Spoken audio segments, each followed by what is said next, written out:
should accept yourself just the way you are. What does that say about who I should become? Is that just now off the table because I'm already good enough in every way? So am I done or something? Get the hell up. Get your act together. Adopt some responsibility. Put your life together. Develop a vision. Unfold all those manifold possibilities that lurk within. Be a force for good in the world, and that'll be the adventure of your life.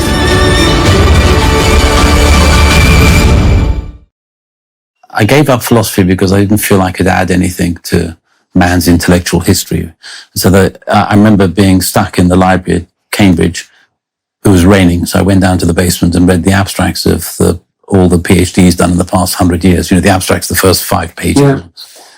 And I remember thinking what I was doing wasn't, I didn't really have any ideas that merited spending 3 to 5 years of my life. Right. So because I was so good at philosophy, and I thought I'd be good at law too. I didn't have enough money to become a lawyer. I'd seen a trial when I was 13 or 14 at the Old Bailey, which really impressed me with some barristers and cross-examination. That was a shocking thing for me to see because I'd seen a witness give evidence, and by the time he'd finished giving evidence, it's called in chief, I totally believed the witness. And then the barrister questioned him. I remember seeing this, and I totally disbelieved him after the questioning. Right. So that sort of ran parallel to this Cartesian doubt issue. Exactly. Right. So you heard a story that was perfectly compelling, and then you saw someone tear it into bits. Exactly. And that was shocking for me because I totally believed the witness the first time.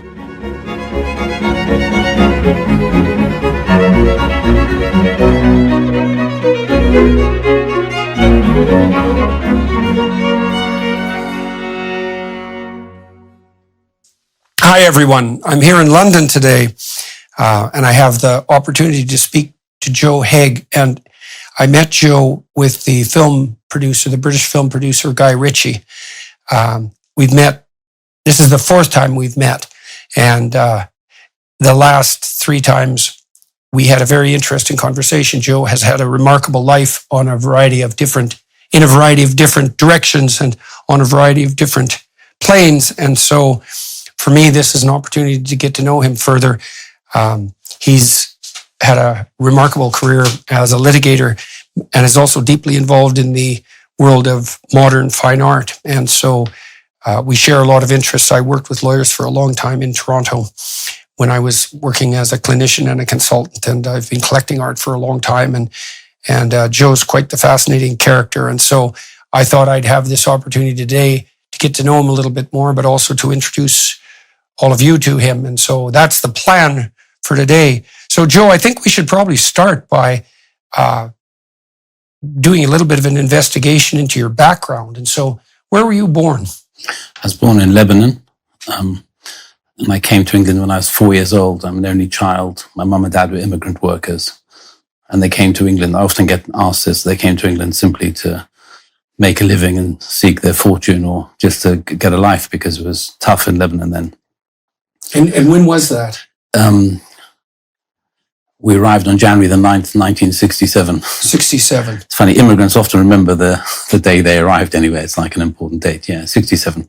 Yeah. Well, it's quite something to arrive in a new country with a young child and try to orient yourself and get going. What did your parents do in Lebanon? My mum didn't do anything really, and my father was a carpenter and a French polisher, just polishing wood really. Often in churches, church pews needed polishing, French polishing. And how did they get the opportunity to come to Great Britain? It's funny, like most things in life, it's pure accident and chance, but the UK occupied England, I think, in the second half of the Second World War. And so my auntie, my mum's auntie, I call her my auntie, married an English soldier she'd fallen in love with. She came here, so we had the contact here. Most Lebanese would normally go to Australia, or as you probably know, to Canada, especially Montreal. But we came here just because of that chance encounter that my great aunt had with an English soldier in about 1944. So she was living here, and so she helped us come here. Mm-hmm. And so you came here when you were 4. Do you remember anything of Lebanon as a child? Yeah, we've talked about this, I think, a little bit before. I do remember some things, but I'm not sure how much I remember because it's been put in my mind by constant repetition by my mother and father. I have vague memory of things. I remember wanting to get, they sold fantastic little biscuits and cakes and syrupy drinks. And they'd come around the streets shouting whether anyone wanted them. And if you wanted them, you'd lower a basket down and with some money, and then they'd take the basket up. Apparently, I was very keen on getting those little goodies as a kid. You know, that overlaying of memory, that's an interesting phenomenon, because we tend to think of memory as something like a videotape recording, and it's not that at all. Memory is very malleable, and every time you bring a memory to mind and discuss it and contemplate it, you actually change the shape of the memory, partly because you're contextualizing it differently as you think about it. And so it alters and transforms while you play with it. And that's sort of how the story of your life emerges from the memories of your life. And there's a back and forth between that constantly. And so and what were things like for you in Great Britain? Where did you move specifically? Just to London, to southwest London, Wimbledon, where I was brought up.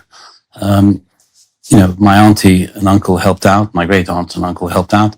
And my mum and dad got jobs. They worked very hard, typical immigrant worker jobs, helping in a kitchen and helping on a building site. But things were very good. I mean, looking back, we were very poor. But at the time, we didn't really feel poor. Yeah, well, if you have hope, you're not poor. Exactly. I lived in Montreal as a graduate student, and I lived in a poor neighborhood. And I didn't have much money because I was on a fellowship, and I at that particular time I was supporting Tammy, at least to some degree. But I knew I had a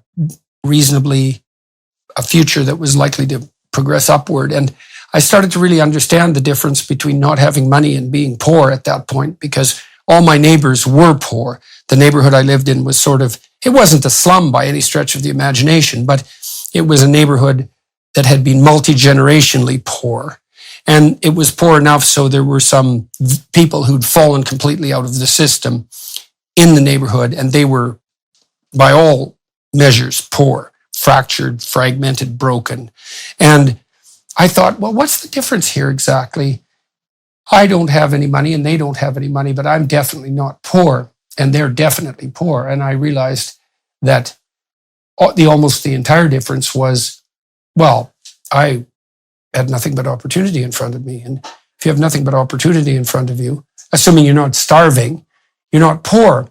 And partly because we live to a far greater degree than we realize on faith and hope. And if there's a pathway open in front of you. So even with your parents, if they believed that you were likely to have a life that was going to improve quite dramatically as it progressed, then they have a reason for all their sacrifices and their work. And then with that reason, you're not exactly poor. You just don't have any money. That's not the same thing. No, I agree. You have hope. And I was in an ambulance a while ago with someone who was critically ill. And I remember the ambulance driver, I was saying, do you think they'll make it? And they say, yeah, sure, they will. I'm sure they will. You have to have hope. And they said this nice phrase. They said, hope is the last thing to die. And that's really in a way the way it should be. If it dies before it should, then you die shortly thereafter, because you have to have hope. Yeah, well, you see, with clinical depression, it has two components. And one is that people suffer from both an overwhelming influx of pain and anxiety. So that's on the negative emotion front. And you might think that that's sufficient to produce depression, but it's not. Real depression is also characterized by the eradication of positive emotion. And hope is really, if you had to specify a single word to represent the bulk of the positive emotion that people most truly want to experience, hope is likely the best word, because hope is experienced in relationship to a goal, to a valued goal. And so if you see yourself progressing towards a valued goal, or you see any pathway whatsoever open up towards a valued goal, then you have hope. And if you're truly depressed, that hope vanishes and all you see in front of you are obstacles and pitfalls. And then if you add pain and anxiety to that, you've got a good recipe for despair. And that despair, that's poverty. And this is an important thing to understand, because this is, I think, one of the problems of both the right and the left wing ideas in relationship to money. The left thinks that poverty is caused by lack of money. And you can't cure despair with money. You can add impulsive hedonism to despair with money, but you can't cure it with money. And the right, well, I will leave that out of the conversation for now. And so what was your childhood like in Wimbledon? Yeah, it was very good, very happy. My mum and dad were probably more dependent on me than usual parents because they couldn't speak English as quickly as I could or as well as I could. Right. So I had to help them read letters and help them do things. But it was they loved me so much. And that was the main thing they did for me. But it was a good upbringing. Obviously, everything was state paid, the school, because we didn't have money to go to a fee-paying school. But I had a very happy upbringing, at least it appears to be the case now when I pull my memory out about it and put it back. I had lots of good friends. There was one thing, as we were talking earlier about where you lived in Montreal, which I thought was quite interesting, is that because we were so relatively poor, we had a house with 3 bedrooms in it, but because we didn't have so much money to pay for it, we rented out a lot of the rooms. This is like 50 years ago. And so you'd always have different, I think, people who live, I wouldn't say in poverty, but people who don't have much money, they often live closer together and on top of each other. And so we had lots of people coming in and out of the house. I remember there was an Iranian couple, an Irish builder, an old lady who lived in the house. And you saw quite a lot of life jammed up close. And that was quite good as a kid for me to see so many different people from different societies, really. Right. I didn't realize that at the time, but it was really good. Right. Well, there must have been some advantage too, to being depended upon like that by your parents at such an early age, because that puts you, children really like to have genuine responsibility. If you can lay out a pathway forward for them so that they are contributing in some way that isn't merely illusory, it helps them pay for the burden of their care. And it's not like they're thinking that through, but they're feeling it. Kids, because they're human, would just as soon be in a reciprocal relationship if they can manage it. And one of the advantages to being in the situation that you're in is that you actually did have some real things to do. It mattered that you could speak English and read and intermediate for your parents. And certainly that places a quasi-adult burden on you. And you could imagine that could get overwhelming if your parents were struggling and barely staying afloat. But you could also see that could be an optimal situation for someone young. How were you treated by the other kids in the neighborhood? You're an immigrant kid. The trope would be that would go badly. And of course, obviously, often it doesn't. I don't think it probably goes badly more often than a kid's life in general goes badly. Yeah. So, but how were you? Treated very well. In where I was brought up in London, there were lots of immigrants really for different phases. There's different phases of immigration. I've always found England or London anyway, the least sort of racist place going. But there were lots of Irish kids, Indian kids, Caribbean kids. So it was pretty mixed up, and there wasn't any racism. So everyone was kind of welcomed in the immigrant community, and the English people were also very welcoming. So I've never had any I've always felt welcome here, for which I'm really appreciative, and so are my mother and father. Right. And you also, you appear quite positively predisposed to the memories you have of your childhood. And you said that your parents loved you. And how did that make itself manifest? Like, what was your relationship with your father like? I had a bit of fear about him because he was quite a strong and potentially violent man, but he never hit me. But it's funny, when I was a child, my mother used to hit me, but not in a way that really hurt. It was just more in a way that people did 40 or 50 years ago, not in a bad way, but it made no difference to me. I'd just be running around the room and be shouting each other. We used to feel sorry for our mother when she got pushed to the point where she'd have to hit us. I had 2 siblings, and, we'd ramp up the excitement in the house or the squabbling or whatever it was. And Mum was very patient, but now and then we'd push her beyond her capacity for tolerance, and she'd, lash out in some manner that didn't really make any difference at all. We were way more likely to stop misbehaving because we felt guilty that we'd upset her, that because of anything that was a consequence of the blow. I think the way that my mum and dad were very simple because they were essentially from a village in the mountains in Lebanon, and they had a very pure and simple approach to life. And the thing that they gave me when you said, how did love manifest itself? It also manifested itself in a belief in me. And I remember I was talking to some friends recently, if I said I wanted to do anything, they would support me, anything at all, really. Yeah. And they would believe in me. Like, even if I were to say to my mum now, I've decided to try and win the 100 meters Olympic gold medal for sprinting, she wouldn't say, don't be so ridiculous. She said, of course you can do it, and even though it'd be absurd, she really would believe in me. Even now she'd believe me doing it. And that gave me so much. Yeah, that's very interesting because, one of the things I think that my parents gave me on both sides was exactly that. And that's an interesting example of the positive manifestation of faith. And it wasn't like they were deluded about my stature or potential ability. And it wasn't a narcissistic grandiosity on their part about the specialness of their child. It was, I thought this through, I think technically when I was working as a clinician. And I really think that what it was the best in them serving the best in me and their fundamental willingness to have that happen. And I really noticed the difference between the relationship I had, particularly with my father, and the relationship who was a rough guy and who had very high standards and who was a strict person. He was no pushover and no, sympathetic font of easy love. But he had this intrinsic faith in my ability. And I always had that with me, always. And my friends, I grew up in a working class town, and my friends, by and large, didn't have that, particularly from their father. And that was definitely something that was hard on them and lacking in their life because they didn't have that. It's like an internal sense of, well, if your parents have faith in you, it's a lot easier for you to have faith in you as you move out to confront the world. It's a gift of faith that's transmitted down the generations fundamentally.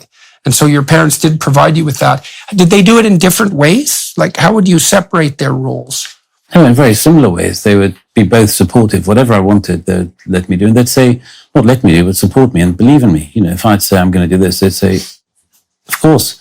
Take winning the 100 meters. They say, somebody's got to do it. Why not you? You're as good as anyone else. Right. Why not you? Yeah, why not you? Which is kind of a good question. So they just believed if you worked hard, you could do anything you wanted to. Well, it's a good question in general for people to consider. It's like, well, if this could be done in some conceivable world, it could be you. And I mean, obviously, every person can't do everything, but there's a lot of things to do. So you can probably find some of the things that are your things to do.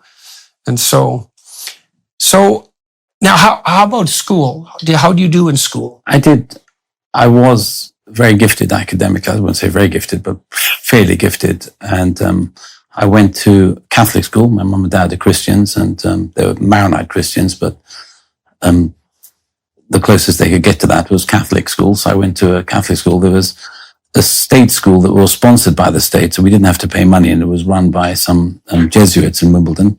And so it was quite a Catholic school. We had to pray at the beginning of every lesson, and we used to go to Mass once a week in the morning. I normally went more than once a week, actually.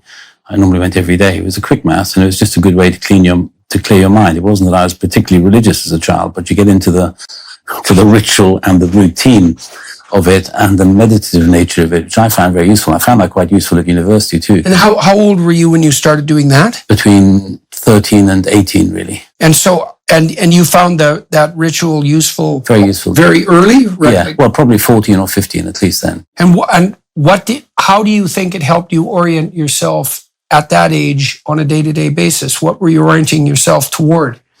I think if you coupled it with another thing that I really took away from school, through school, you cram your mind through loads of facts that you have to let go as soon as you get an exam and never have to remember again. So there's loads of that going to school. But the one sort of thing that stays in my mind now after many years of thinking about school was that the Jesuits in my school had this thing that for every piece of work you did, every essay or problem you had to solve, you'd have to write at the top of it something called AMDG, which is Latin for Ad Moriam de Gloriam, which means for the greater glory of God. Uh-huh. Now that sounds in a way a bit over the top, because you think, just writing a little essay or solving a problem, why should this be for the greater glory of God?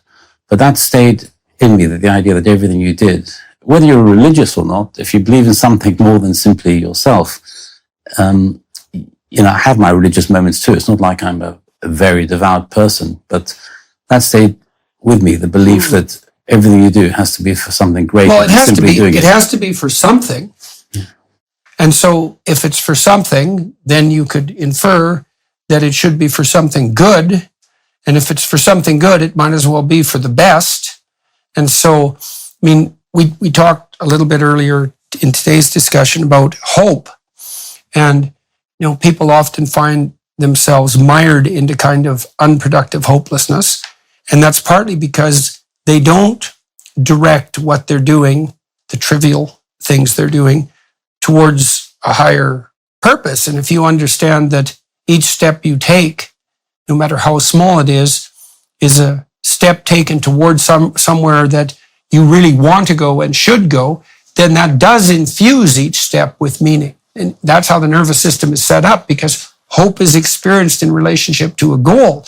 And your goals can be fragmented and fractionated and impulsive, but that just means you're not very well organized. If you compile all those fragmented and fractionated goals into something like the uppermost goal, which in principle would unite you with other people, because unless you want an uppermost goal that divides you from other people, then everything you do should carry that imprimatur. In the Sermon on the Mount, the fundamental injunction of the Sermon on the Mount is to orient your attitude in the most profound way towards that which is the highest, right? And to decide that you're going to serve the highest, and then to concentrate on the moment. And it looks like that idea was embedded in that Jesuit practice, right? You said it's over the top. It's like, well, not when you compare the alternatives, right? Because the alternatives are a kind of pointless fractionation, or what, you're aiming down? Like, Yeah, at least it makes you try your best, because you're thinking, is this the best I can do for myself and for the world, or for a greater force? It does give you that motivation and realization that everything you do, you have to try your best. And when you were a teenager, and so this is 13 to 15, say, that's a time when people often start to become somewhat cynical. Most kids misbehave a little bit more, especially boys, around that time than they might before that or after that. Were you a positively oriented person when you were a teenager in the same way that you appear to have been as a child? Did that carry through, like the teenage years? Yes, it did. Yeah, I was positively oriented throughout that time. I think I lost it for a bit when I was 17, for a few months when I met my first girlfriend. But then that was I didn't study so hard for a few months, but then I got back into it. Right, so that was a romantic disappointment. Yeah, right, but that was the only sort of crisis of let's say, faith and optimism that you experienced when you were that age? I wouldn't call it a crisis, more of a diversion. Yeah. Yeah, but that's right. Well, the religious training per se that you obtained at the hands of the Jesuits, you said that you found the meditative aspect of Mass useful to orient yourself very rapidly, and fell into that as a practice. So that gave you a chance to think, like, what do you think you were doing when you were attending Mass, and then also being willing to attend it? I wasn't listening to much of what was going on in the Mass. I was just thinking about what I was doing, why I was doing it, what I was going to do that day, going back to, it's just clearing your mind, really. It wasn't like I was listening to the sermon. Some of the times I normally listen to the sermon, but it was almost like meditation. I think there was another time in my life when I also went to Mass every day. It wasn't even Mass, it's called Evensong. When I was at university, and about 5:15, there was a 20-minute, very spiritually uplifting choir Evensong, and it was fantastic. And you're in this amazing building. There was these beautiful university chapels. And I was at King's College, Cambridge, and you go in there and you just feel, it's not as if you're thinking about anything, you're just uplifted and transcended into something else. And you come out of that feeling cleansed and feeling like it's... Well, that clarity of mind. So imagine there's multiple states that you can exist in conceptually. And one state would be the state where the goal that you're pursuing is paramount and obvious. And what that means is the world divides itself quite clearly into a set of affordances that will move you forward, pathways and tools, and a set of obstacles. But it's clear. Imagine instead that you're plagued by a multitude of concerns. And what that means, it's as if you're trying to operate with 10 different maps simultaneously. And that is murky. And so when people use metaphors like clear their mind, what they are referring to is the fact that if you can get what you're doing clear, then the world that lays itself out in front of you is clear practically. You can navigate in it, but it's also clear emotionally, because what's relevant is obvious, and what's irrelevant, which is even more important, is obvious, and what's good is obvious, and what's not good is obvious. And that does mean that your mind is clear. And the alternative to that is a confused and hopeless anxiousness. So it is. I think there's some of my best ideas happen when it's not so much you clear your mind, but if you stop doing what you're doing, even if you're doing nothing else, and if you go away, sometimes like you might go away to have a break for a week or two, and then you look back at your life in London and how busy you are, and you see things a bit differently. When you stop doing them and stand away from them, sometimes you have the best ideas about how you can carry on. In a world that is constantly changing and moving at such a fast rate, there's no better time to become more deeply rooted in your faith. A great place to start is building a habit of prayer and meditation. Join me and thousands of others on Hallow, the #1 Christian prayer app in the US. Hallow is helping me maintain a daily prayer routine, and it can help you too. Download the app for free at hallow.com/Jordan. You can set prayer reminders and track your progress along the way. Not sure where to start? Check out Father Mike Schmitz's Bible in a Year, available on the Hallow app for brief daily Bible readings and reflections. Or pray alongside Mark Wahlberg, Jim Caviezel, and even some world-class athletes. With Hallow, you can customize a personal prayer plan that works for you. Listen anywhere you are with downloadable offline sessions. Get an exclusive 3-month free trial at hallow.com/Jordan. That's hallow.com/Jordan. when you're task focused, your perception is very high resolution and everything gets zeroed out, right? Except this very specific thing that you're narrowly focusing on. And that's great because it's efficient and you can concentrate on the task at hand. But it's not so good if what you're focusing on happens to not be exactly the right thing. And so if you can step back in this more contemplative mood, it enables you to evaluate and reshift what your priorities might be. And that's very different than concentrating on the micro routines that are relevant to a given priority.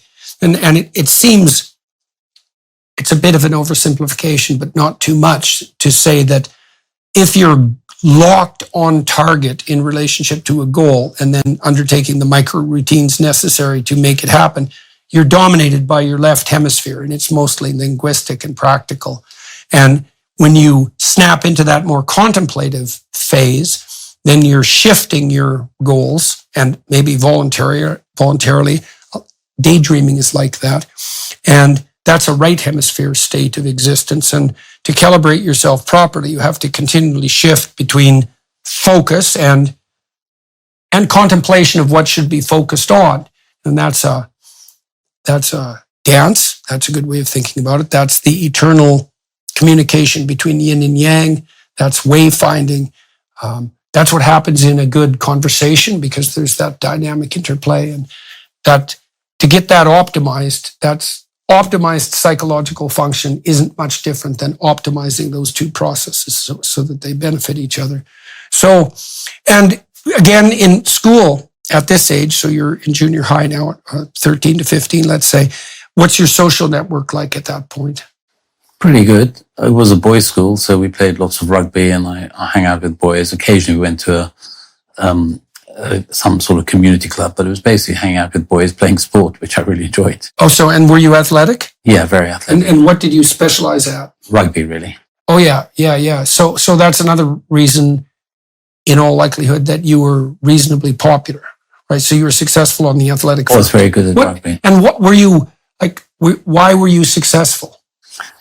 I think it's probably, again, going back to my mum and dad, because I believed I could run faster and further and harder even if I couldn't, I just had a lot of belief in myself. And So you had an intrinsic confidence. Exactly, which enabled you to try and do things that you might not otherwise do if you had some self-doubt. Right. Or So you don't frailty. think you weren't held back by any No. unnecessary intrinsic limitations. Exactly. Yeah. Well, you see this often with people, that a lot of the times the walls that hold people in are unrecognized implicit limitations on self-conceptualization. The notion that, well, I could do this just never occurs to the person. They've already got themselves boxed in. This is the sort of person I am. And anything beyond that, that's often parameterized by their parents' achievements, for example, especially if their parents aren't very supportive. They presume that this is who they are and that's all they could ever be and that's that. And people will say to themselves, you see this a lot in negative self-talk that's associated with depression. It's like, oh, I could never say something in a group. Well, man, you formulate that idea at 12 and you never alter it your whole life. You never say anything in a group your whole life. And if you take someone like that in a psychotherapeutic situation and you point out to them, look, you just said you could never say something in a group. Someone socially anxious might be like that. It's like, let's take that apart a bit. I mean, could you not say one word? What if the group was 2 people? You obviously talk in to 2 people. Have you ever talked to 3 people? Like, you can decompose it. You find that people hem themselves in with these tyrannical self-conceptions that limit them to an indeterminate degree. It's like, now everybody's not going to be an artistic genius, but most people can learn to draw, and they can learn to draw a lot faster than they think, and they can learn to draw faster and become better than they think quite rapidly, but they won't even try.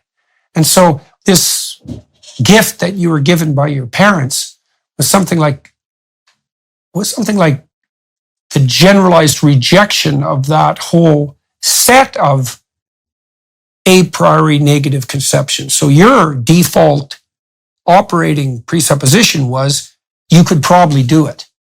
Yeah, that's a great thing to be able to give your kids, that belief that, because I used to try this with my son. It's like, I'd ask him, do you think you could do this? Do you think you could do this? And his default answer always was yes.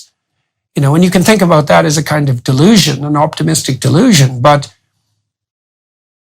you have to be pretty damn cynical to reduce it to that. Yeah, exactly. And maybe it's an optimistic delusion, but maybe your son's right to have it because he can't do it. Well, it's better than the pessimistic delusion, which is, no, of course I could, because I've certainly met people like that whose default 100% was no. Any question that they even set to themselves is, oh no, I probably couldn't do that. Yeah, I agree with you. And my parents were very poor, and because they were immigrants and they changed their whole life now, which I find incomprehensible how somebody would have the courage to do that at their age of 25 or 35. My father was 9 or 10 years older. And they were also disinhibited as well. And I learned a lot from them because they challenged everything because they came from another society. My father, this is a rather small story, but it shows how disinhibited they were. If my father lost my mother in a supermarket, he'd stand in the middle of the supermarket and shout out in his full voice, my mum's name, Salma, say, Salma! And everyone would look around at him and he wouldn't care. He'd just say, look, I don't know what the problem is. I've lost my wife. I want to find her. Whereas in England and most of the Western world, people are a bit more inhibited. They wouldn't shout their head off at them. Right. But that different approach to life where everything was, could be challenged, and they would do things like that as if they're in the village. It was a kind of a double right. life for me. So you saw two parts of that. You saw the fact that, your parents had broken all the shackles in their life that were implicit and explicit merely by moving to a completely new culture. And then they also brought with them a set of behaviors that didn't match the precise limitations of the culture they were in. That's right. And that's very significant for me as well, because I'll come back to me, but I was brought up in a little Lebanese bubble with my mum and dad, and I speak Arabic to them. And I was also brought up as an English boy in a school.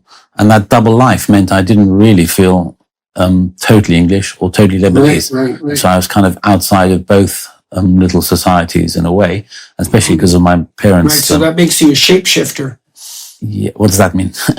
Well, there are figures in mythology who exist on boundaries. So the spirit Mercury, for example, Mercury is the winged messenger of the gods, and he exists half in the human world and half in the divine world. But there's a place there that's a border between two categories. And the way Mercury makes himself manifest is by catching your interest. Right? Some things catch your interest. Some things don't. There's a pattern to the things that catch your interest.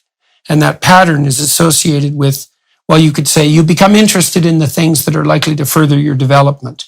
So you could think that implicit inside you is the realm of the potential better you. And then it captures your interest and it guides you in those directions. And that's this spirit that exists on the boundary. And the spirit that exists on a boundary, there's a word for that. The word is psychopomp. And a psychopomp isn't one thing or another. It's a shapeshifter or a trickster. And what that means is that one of the things you learned is that you could operate in two different territories. And so whatever you were fundamentally wasn't limited by either of those territories, right? Exactly. So, and that is, I think, how you've described me is how I am. And I have this tension with some people I look after and manage in the business world. I love chaos, and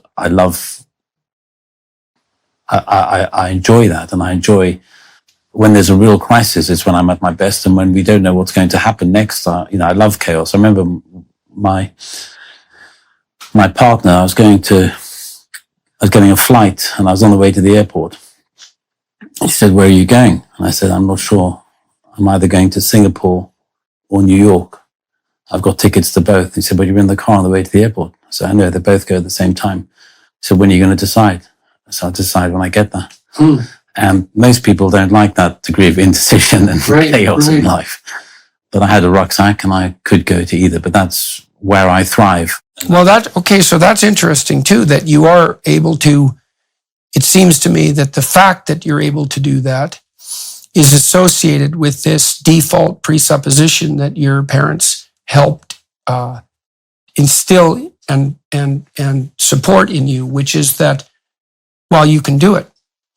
Because one way of limiting anxiety is to limit choice. Zero choice, generally speaking, zero anxiety, because there's no conflict. But another way of dealing with anxiety is to presume that if the situation shifts on you, you can manage it. That's why people like to watch jugglers, for example, or acrobats, because they're in a situation that's dynamically unstable, and yet they can continue their complex operations. And everyone loves that. And it's because it's a reflection of that spirit that's able to juggle. And so now, how did it come about that you had tickets to Singapore and New York simultaneously? I had meetings in both places, but I wasn't sure what was going to be the most important until I made a final phone call. I had to just assess which was the best place to be at that particular time. Right, and so you were leaving it to the last minute. Where you'd have the most information. Yeah, I'll come back to that. I can deal with that now, actually, in a way about decision making. It's not quite in the relevant place in my career. But often people spend a lot of time focusing on what's the right decision to make, but they neglect a very important question. And this is in my life as a litigator, really, or even in life generally. They neglect the important question of when is the right time to make the decision. And so they just think, should I do this or that? But they don't think, when do I have to decide? Or when should I do it? And that's often neglected in a simplistic approach to decision making, in my experience. 60% of you. Well, people also assume, I watched my colleagues, for example, in graduate school try to figure out which city they should live in if they had competing job offers from different universities. They might be completely on different sides of the continent or in different countries. And so you might say, well, this is a really crucial decision. And the truth of the matter is, it's actually not that crucial a decision, because if you're in a good university in a large city, you have way more opportunity than you'll ever be able to make use of in both places. So the first thing you have to realize is both of those decisions in principle could be good. And the right city isn't even an appropriate category, because it's not like a city is one thing. A city is 50 billion things. And so the real question in a situation like that is, could I land in my feet and start to operate properly regardless of which of these places that I'm in? And the answer to that should be yes. And if it's yes, then you think, oh, well, either choice is good. And then you can start thinking, well, now maybe I'll go to City 1 and talk to the people there and see how I get along. And I'll go to City 2 and, start to find my way.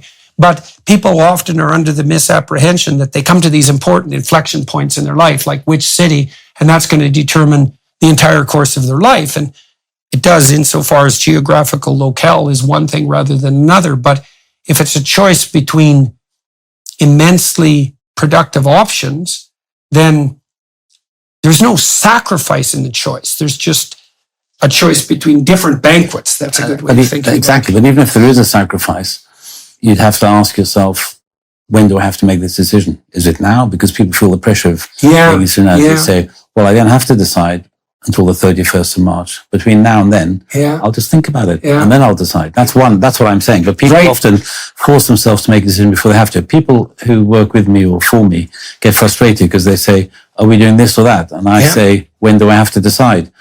And often, because I leave things up in the air, like the juggler you're talking about, it gets very frustrating as people like to have an ordered, they like to know what they're going to do, but I like to leave things. You don't mind the uncertainty. Well, I like the uncertainty. I used to tell many undergraduates who, for example, they didn't know whether they wanted to go to medicine or to clinical psychology.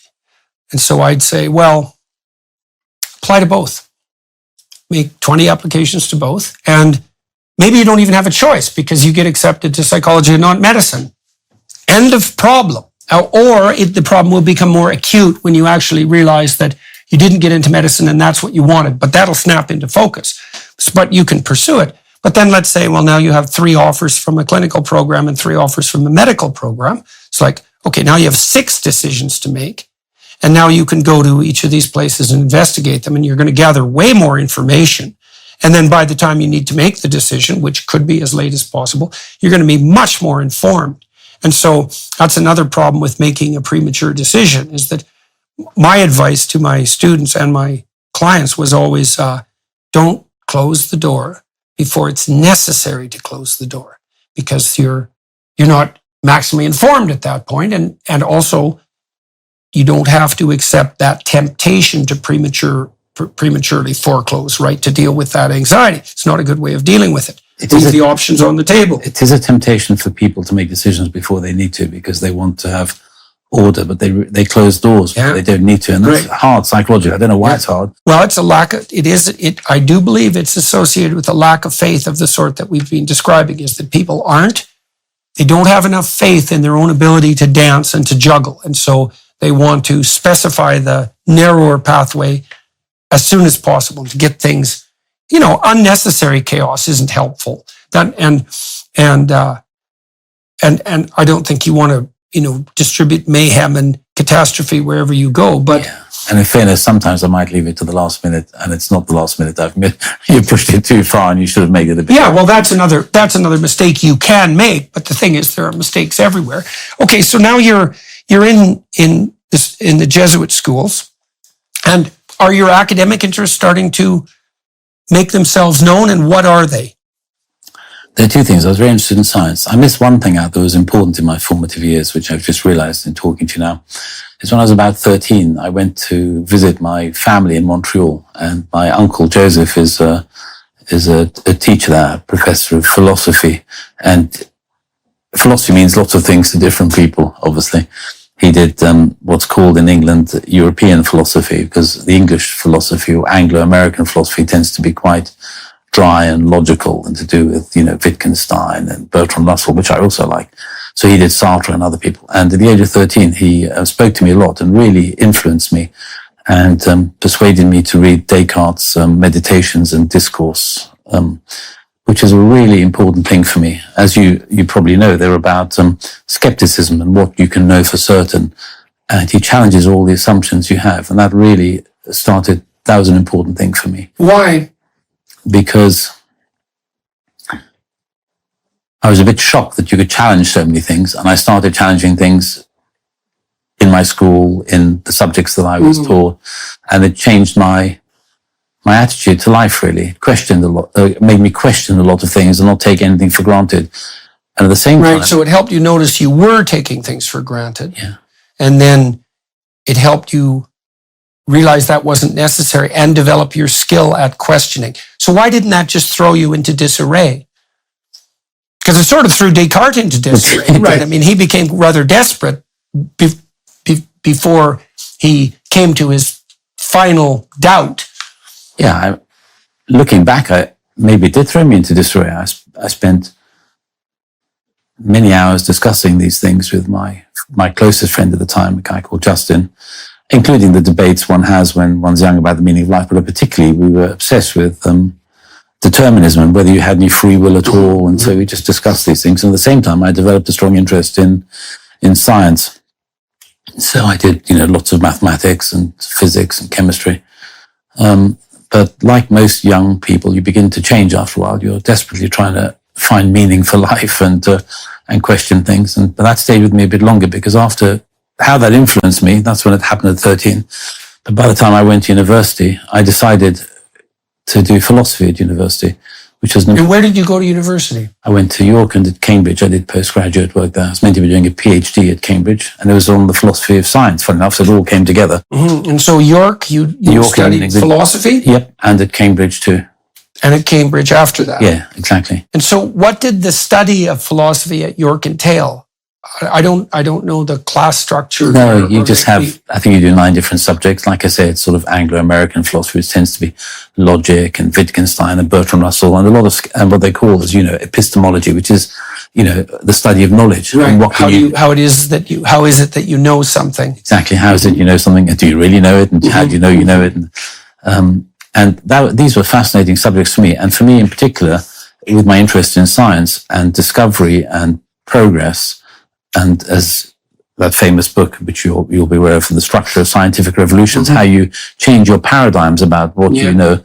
And what I was doing my PhD on, although after about a year or so, I decided not to leave I didn't want to carry on with it. I'll come back to that later. Was on what you could tell about it sounds so extraordinary really to say it now, given my whole life in a very practical commercial world. But at the time, I was obsessed with knowing what you could tell about the physical world simply from a priori reasoning. It was really the debate between the rationalists, philosophers, and the empiricists. Yeah. And that was, I found that fascinating. So it's interesting because your career did take a very practical turn, but you spent quite a lot of time when you were young. How old were you when you went off to York? 19, yeah. 19. And is that a more American model university or a more British model? Did your university program consist mostly of attending lectures, or were you doing a lot of reading on your own? A lot of reading on our own, a few lectures, and then a tutorial every week where you have to write an essay every week on a subject and debate. Okay, so it was more a Cambridge Oxford model. And so, and you were disciplined enough to be pursuing these academic pursuits, or interested enough in the topic to be pursuing these on your own. How much reading were you doing? More than anyone. I just was obsessed with reading and learning. I had a gap year before going to university, and they sent a reading list out, which is basically, I think, the whole 3 years worth of reading list. And I thought you had to do it before you arrived. So I think I missed off a couple of books. And I remember queuing up on the admissions day and feeling really guilty. And I said to a student in line, said, "Have you read it all?" And they told me, "I haven't written anything yet. That's what you're meant to read in the next 3 years." I see. So you got to jump on it. Yeah. And so, how did that experience of what did that experience of all that reading do for you?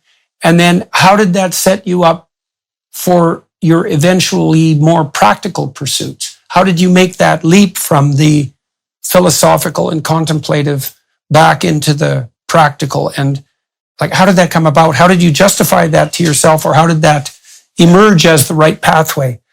Yeah, it's a good question. I gave up philosophy because I didn't feel I could add anything to man's intellectual history. So I remember being stuck in the library at Cambridge. It was raining, so I went down to the basement and read the abstracts of all the PhDs done in the past 100 years. The abstracts, the first 5 pages. Yeah. And I remember thinking, what I was doing I didn't really have any ideas that merited spending 3 to 5 years of my life to put in a book. So you didn't have a burning philosophical revelation at hand that needed to be worked out. You'd wandered through the territory that other people had explored, but there wasn't, because at some point you have to decide that you've got something truly original and creative to add, or you're done. Or you're not done, but you can carry on and you can do what I call a footnote exercise, still get your PhD, but you haven't really taken things further for man's... Right. Yeah, so I decided that. So because I was so good at philosophy, and I thought I'd be good at law too. I didn't have enough money to become a lawyer. So I decided to have a 5-year plan. And the background was my mother and father. My mother and father believe in commerce, even though they weren't particularly good at it, even though they didn't do much of it. But in their blood, in their belief, they really think that the highest thing you can do is business. And my father didn't like, although always supported me, thought philosophy was a kind of waste of time. You'd just be buying and selling things and doing business. But he still supported me in doing that. And so I wanted to go and work. I'd seen a trial when I was 13 or 14 at the Old Bailey, which really impressed me with some barristers and cross-examination. That was a shocking thing for me to see, because I'd seen a witness give evidence, and by the time he'd finished giving evidence, it's called in chief, I totally believed the witness. And then the barrister questioned him. I remember seeing this, and I totally disbelieved him after the questioning. So that sort of ran parallel to this Cartesian doubt issue. Exactly. Right. So you heard a story that was perfectly compelling, and then you saw someone tear it into bits. Exactly. And that was shocking for me, because I totally believed the witness the first time.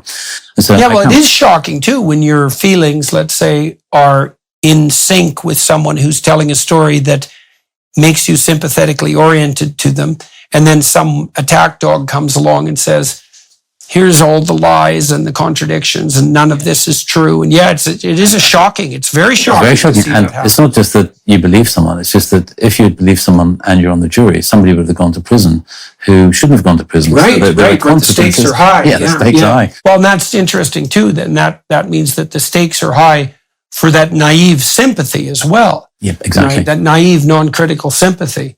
Yeah, well, it's something. So when I came to finish university, I thought, what can I do? I didn't have enough money to do law, but I wanted to do law. So I decided to have a 5-year plan, which is a bit extraordinary, really, looking back. And I decided to qualify as an accountant, which I did, specializing. How old were you at this point? I had finished university at around the age of 24. 24, okay.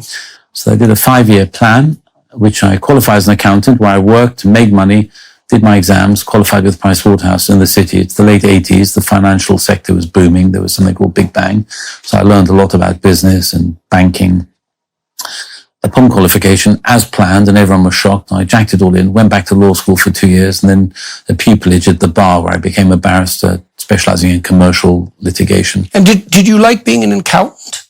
Because that's in some ways on the opposite end of the distribution from philosophy. Yes. It's so concentrated on, I wouldn't say minutia, but certainly details. I did enjoy it. I was an auditor, so I was checking things up. So there was a bit scientific. You're trying to prove things. So there's an investigative element. But I think I liked it because I knew I was doing it for 3 years or 4 years, 3 years really. Right. So it was part of this plan that was actually very compelling to you. And so what was the contents of your 5-year plan? The content was, if I could become good I'd get some money from being an accountant. I'd be good at business and commerce. Many of these things are fallacious in a way. I'll come back. I'll unpack it for you in a second. And then I'd be able to go to law school and become a good lawyer. And I'd become an even better lawyer than most lawyers, because most lawyers don't understand numbers. That's what I believe. Right. So you'd have the philosophical background and you'd have the detail-oriented numeric background. Yeah, exactly. Well, there's at least a certain rigor in thinking that's associated with the arithmetic and the mathematical realm. Okay, so you trained as an accountant and you managed to make some money, and then you went off to law school. What law school? It was in London. There was a conversion course in the city of London. And then there's a bar school you go to, which is only for barristers for the second year. So it's an Inns of Court School of Law, and then you do your pupillage. I'll go back to the fallacies there. Yep. I think because I thought I was good at philosophy, I'd be good at arguing in the law. I'm not sure that's true. I am quite good at it, but I think you can be good at it without being good at philosophy. The other fallacy is you're a better lawyer if you also know a lot about numbers. I'm not sure that's true either. I don't think you have to be an accountant to become a lawyer. But but it's, as you say... But it did make you some money. It made me some money, which is not a fallacy. That was real. Right. And it's not an outrageous fallacy. It did help me in life, because I saw... The thing I enjoyed most about accounting and auditing was you saw different businesses every few weeks, and you're in different situations. Right. So you got to walk through the businesses. Yeah, exactly. And so what kind of investigation were you doing as an accountant into these multiple businesses? Well, occasionally I did investigations if there was a takeover. This is many years ago, as you know, I'm quite old now. And then, but in audit, you just have to prove, it's like a quite scientific process. You have to prove that the numbers that they present, the real numbers. And so you can't check every number. So you have to try and work out, you have to understand the system, how the numbers became the numbers, how you test them, what's the statistical sample you take that makes it likely to be the case. Right. So it's applied epistemology. Exactly. It is. Yeah. Do we really know this? Yeah. Do these numbers this is one of the things that's frightening about the online world and big media companies who can gerrymander the numbers. There's nothing more cardinal as an intellectual sin than to falsify what a number represents. Because numbers, there isn't any concept that we have that has a closer one-to-one concordance with the structure of the world than numbers. So if you're dealing with someone who is playing fast and loose with the numbers, that's a very deep sort of intellectual, and I would say too, theological sin. Okay, so you're seeing it, you have privileged access to a number of different businesses, and you're trying to find out where the reality is. Exactly. Do you think, so going back to what you're saying, do you think numbers is the closest thing we have to truth? Well, I think it depends on the kind of truth, but numbers are associated with reality in the same way that music is associated with reality. I mean, our agreement on what constitutes one thing or two things or 10 things it's pretty fundamental. It's grammatical, I suppose. Yeah. And so it's a structural thing, isn't it? Yeah, and it's not as if there aren't other forms of profundity and there are other forms of higher or truth. Or truth. Yeah. But numbers are pretty basic tools, and the lies that emerge as a consequence of the falsification of numbers can have devastating effects. So, which is of course why you do your due diligence if you're a business person.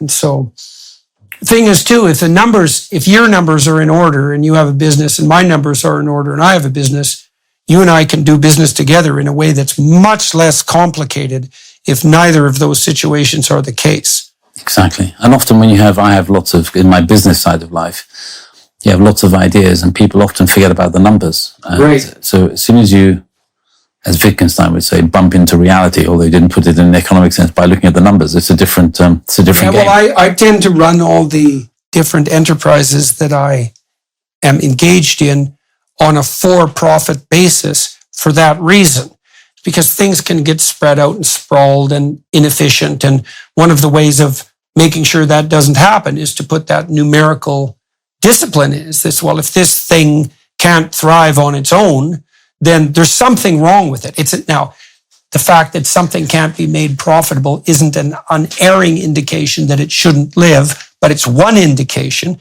and you need indications that things shouldn't live. I mean, one of the things that can happen to people is that they'll keep an enterprise that isn't thriving, limping along, failing to kill it forever. And then they just waste their whole life on something that, well, where the numbers don't match up.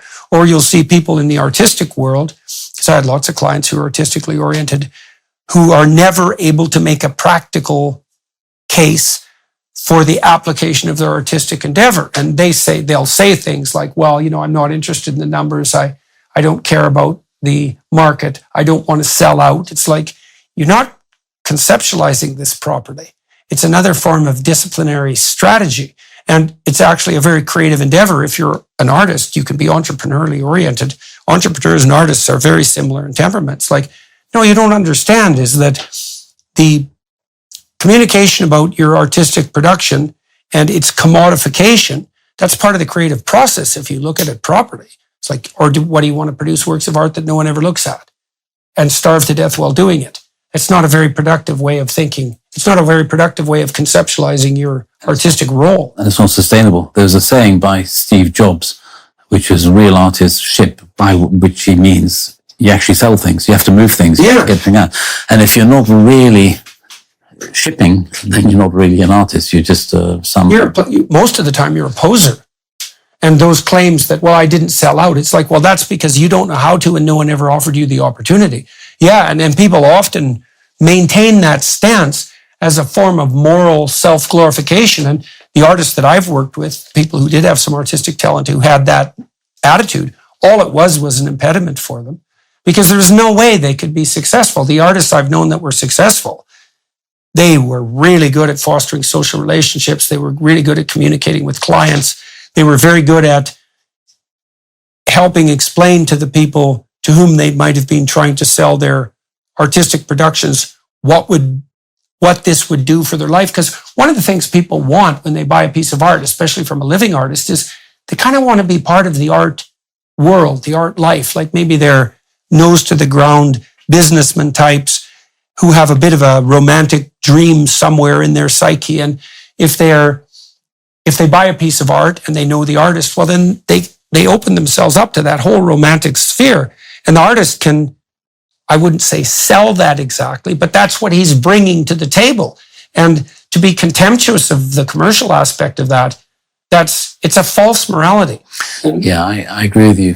But having said that, you say the artists you know who are successful are good at these other skills of socializing and essentially promoting themselves and their art. But was their art good? And could you not be a good artist and not sell? Well, it's hard. You can, for sure. Although I don't know if you can be a good artist and be contemptuous of all that, right? But also, maybe you can, but how are you going to keep body and soul together while you're doing it? And also, if you don't start to engage to some degree on the commercial and communicative end, you don't expand out your social network. And my sense is that also limits your growth as an artist. So, it's better to, well, certainly dispense with any moral pretensions that sales and marketing is beneath you. It's like, once you're great at it, it can be beneath you. But when you don't know how to do it at all, it's not beneath you. You just don't know how to do it. And then the proclivity is to pronounce yourself as morally superior because, you won't do it. It's like, it isn't that you won't, it's that you can't. And that's a kind of crippling hubris. And I've seen lots of people who are artistically oriented brought down by that. Yeah, no, I totally agree with you. There's one, I remember many years ago, trying to debate what the meaning of an artist is. And ultimately I've come to the conclusion it's just somebody who tries to make a living from selling art. And if you're not making a living from selling art, it's hard to be an artist. Right. Well, how do you continue your art? You're going to maybe you have a patron or an independent fortune, in which case, fine, do whatever you want. But the proper attitude, if you're a creative person, is to integrate the necessity for making the enterprise economically sustaining into the enterprise and to consider that as part of the complex problems that you're trying to address as an artist. It's a way better attitude. And then you can adopt the meta attitude that you described, which is, well, of course I can do this, right? And I mean, I've seen people make artistic careers out of absurd pursuits. I have a friend, Jonathan Pajot, who's a Orthodox icon carver, and he's commercially successful at it, right? So that's impossible, but it can be done. Now it's hard to do, but it's not like there's no pathway forward, but you certainly can't be casually contemptuous of social relationships and opportunities if you're going to make something like that happen. So yeah, the great artists that I've known, they've been able to dance in the commercial sphere. And so... Yeah, we'll talk more about that maybe, about money and art and value in art and how people's attitudes... Yeah, well, I definitely want to get into that. Let's talk about your legal career. Okay, so you developed yourself on the accountant side, and you familiarized yourself with business, and you got your law degree. How did you do in law school, and then what happened? I did very well at law school, and I got taken on in the top commercial chambers in London, one of the best commercial chambers. And as a barrister in London, you're so self-employed, and you work in the chambers, which is an address. You share the goodwill of that address. So I did separate barrister and solicitor for all the Americans and Canadians who are watching. So yeah, it's a good question. Because you take a lot for granted. Because I know barristers are people that wear a wig and a gown and basically go to court and stand up on their feet. And solicitors are people who prepare the cases for them. They do other things too. But the legal profession can be split into essentially. You start at the beginning between crime and civil. Crime is the state against the individual. And that's a totally different skill to civil work. Let's go down the civil road, which is where I went down. Within the civil road, you have two types of solicitors, two types of lawyers. You have transactional lawyers who help you do a contract, buy and sell a home, buy and sell a company. Right. Make sure everything's in order on that front. And then you have the litigators who deal in things that have gone wrong because the thing you bought didn't show up or wasn't authentic or wasn't owned by the person who sold it. Right. Normally in most societies. So the first category is there to stop the second category from being necessary. Exactly. And the second category should normally be a small percentage of the first category. So maybe 10% of lawyers should be litigated because most things should go through normally. In America, there's a much higher percentage of litigators. It might even be close to 50-50, I'm not sure, between transactional lawyers. This is down the civil road and litigation lawyers. In England, it may be 20 to 80. We'll be right back. First, we wanted to give you a sneak peek at Jordan's new series, Exodus. The Hebrews created history as we know it. You don't get away with anything. And so you might think you can bend the fabric of reality and that you can treat people instrumentally and that you can bow to the tyrant and violate your conscience without cost. You will pay the piper. It's going to call you out of that slavery into freedom, even if that pulls you into the desert. And we're going to see that there's something else going on here that is far more cosmic and deeper than what you can imagine. The highest ethical spirit to which we're beholden is presented precisely as that spirit that allies itself with the cause of freedom against tyranny. And yes, there exactly. I want villains to get punished. But do you want the villains to learn before they have to pay the ultimate price? That's such a Christian question.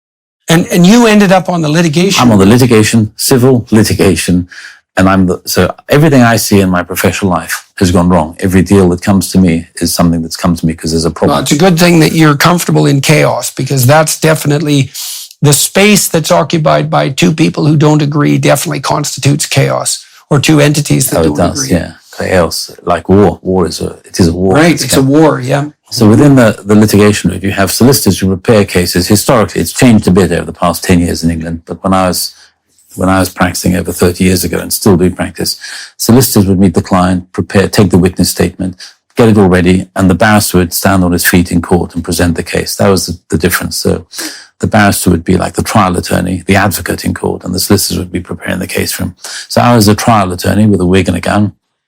Sorry, I haven't brought it here today to show you. And I did that. I've done that for 33 years. I haven't been in court for many years now because I gave it up, the appearance in court after about 10 years. But I still practice law and litigation and have my own law firm. Going back, so I started at the bar and I was very successful at the bar, partly because I loved it. I worked, I think for the first 10 years of my life, I worked 12 to 14 hours a day, 7 days a week. Okay, so when you say worked, how much of those 12 to 14 hours a day were actual productive labor? Quite a lot, but it was a manual intellectual labor, so that you just had to sit at your desk. It's slightly solitary, which I didn't like actually, because I like meeting people. You sit at your desk and you have to go through files of documents to try and find out what's relevant and what isn't. So you have to do it, and it might be productive because you find something in the 10th hour. Right. You have to do the 9 hours to get to the 10th hour. Well, the reason I'm asking is because I used to ask my undergraduates quite regularly how much time every day they wasted by their own definition of waste. And generally it was something approximating 8 hours. And then I would walk them through that arithmetically, because your time as an undergraduate, if you're at a reasonable university, you're a reasonably qualified person, your time is probably worth somewhere between $20 and $50 an hour. Although your time when you're young is actually worth more than that because it compounds, but that's not a bad estimate. And so I would point out to them quite quickly that they were wasting something on the order of $120,000 a year by wasting time every day.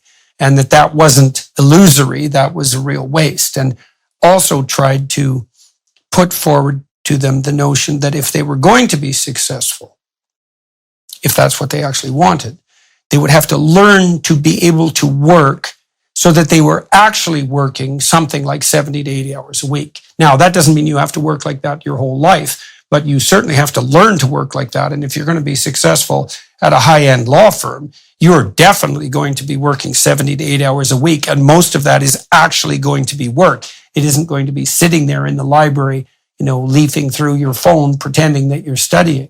And so how early on did you learn to concentrate in a manner that would enable you to work for those protracted periods of time? From when I was 18 or 19, I was concentrating. I can just sit for hours at my desk concentrating. I'd have to go for a walk every hour or two, but from very early on, I think. I say very early on, but 18 or 19. Right. And So you pretty much had that all down certainly by the time you were in law school. Yeah. I used to enjoy my work so much, I'd have to pull myself away at like midnight or 2 a.m, only because I knew that if I didn't get some sleep, I wouldn't be able to work so much the next day. Yeah. Well, that's actually the proper limitation, is the people that I worked with on the legal front when we were trying to figure out boundaries for their work. And I saw this among the scientists that I worked with too, who were great scientists, is like, well, how much can you work? Well, can you work 18 hours a day? Well, yes, but not sustainably. And I found that, for example, if I'm writing, I can't write for more than 3 hours a day if I'm actually writing. I can do other things, but if I start to work more than 3 hours a day on writing per se, then I start to tire myself out and it's counterproductive. So one of the things you want to do when you're young is find out how hard you can work so that that's actually sustainable.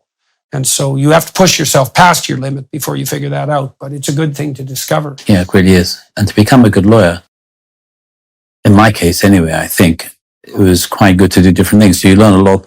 It's not just you do X hours at your desk. It's quite important to socialize with other lawyers and debate things with other lawyers. You have your tea breaks and your lunch breaks. And so you're in a little community, especially at the bar in England, because it all happens in a very small area called the Temple. There's a few inns and they sit in their rooms there and they go to have lunch in the same place and they go to walk around the same gardens. It's all in a little compound in a sense. And, it's like so you were also making a community at the same it's time. A community. It's like, was that a conscious decision to make that community? Did you know enough that you needed to do that, or were you driven mostly by the fact that you like to socialize and that just emerged naturally? Yeah, it's partly the structure of the English legal system. Barristers, even to qualify, are obligated to have a certain number of dinners together. That's part of the qualification. You have to have, you become a member of an inn and then you have to have dinners there to qualify, which I found extraordinary in the beginning, but now I think it's quite a good idea. So you're forced to socialize. It's like a little monastic group of monastic warriors, in a sense, who are hired to, for clients to do well in court against each other. Well, you have to have a network to be successful, and that's especially true if you're also the kind of lawyer who ends up bringing in business rather than merely doing the background legal research and work. I mean, in North America, I don't know how much it's the same in England. The lawyers are, on the commercial side, are pretty well divided into the rainmaker types who are really good at going out and bringing in new business, and who also might be good at research. And then the people who are good at research but can't do the entrepreneurial work, and they're nowhere near as valuable to their firms. Yeah, I mean, as a barrister, you didn't bring any business in. You brought some business in, but solicitors brought you the business historically. Now it's all changing. But in law firms, which I also have run for about 10 years as well, you're right, there's the so-called rainmakers, and very few lawyers are good rainmakers. Right. They may be brilliant lawyers, and often the more brilliant you are as a lawyer, the less likely you are to be a great rainmaker, because you just want to sit and analyze the arguments all day. But to have a good law firm, you need different skills. And maybe to be a good lawyer, you need to have all of those skills. But it's hard to have all of them. It's hard to be... each of those skills is rare. And so the combination of the skills is vanishingly rare. Very rare. I mean, to be good at arguing, to be good at reading, to be able to sit down and work hard all day, to be a good advocate in court, to be a good cross-examiner, because there's different kinds of advocates. Yeah. There are advocates who are very good on appeal, but not so good with witnesses.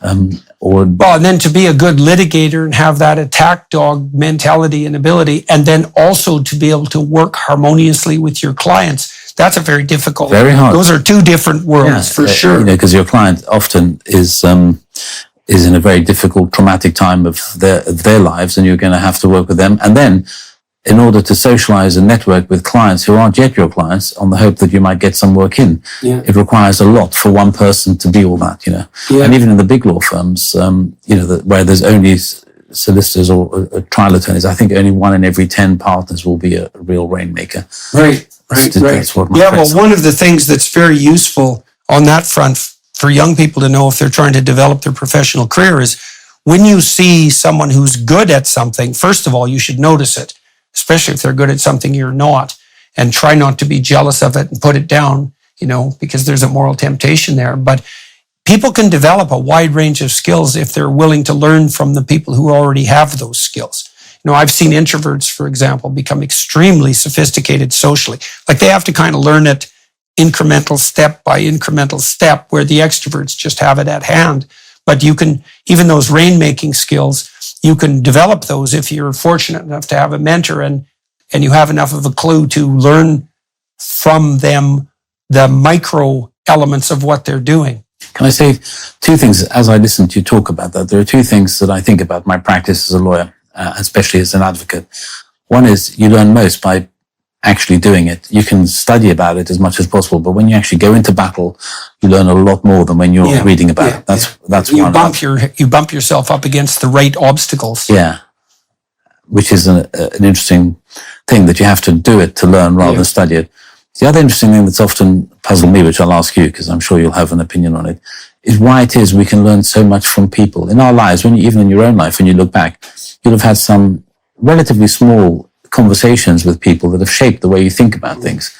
And you can learn so much from a mentor or a person who's I've learned a lot from some very senior barristers, or not even senior barristers, who've taught me, it's not just a little trick, but their attitude. And what a conversation with someone can teach you more than reading many books. Why is it it's so much? Well, we're really imitative, and so it's one of the things that sets human beings off against other animals, most particularly.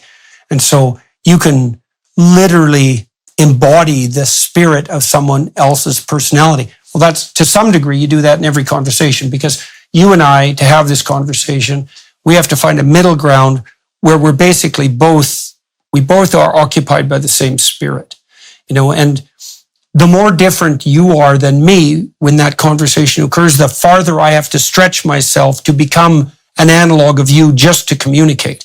And that definitely broadens you. And we're very good at grasping the whole and inferring it from parts. I noticed this with my son, for example, when he was about 2.5 or 3, and we first sent him off to daycare. And my son was quite well behaved because that was a requirement in our household. And he would come, but he was also extremely extroverted and social and quite disagreeable. So he had a will. And we'd send him off to daycare and he'd come back and he would have learned the most conniving tricks and just picked them up just like that. And the reason was he was hanging around some, bratty kid who had a whole bag full of tricks as part of their personality. He just absorbed that whole thing and he'd come back and, try it out. And that's part of our fascination, let's say, for stories. When you go to a movie and you're engrossed in the character, you're essentially, what happens is you adopt the aims of the character. And then your entire nervous system swings to make the things that appear as obstacles to him appear as obstacles to you.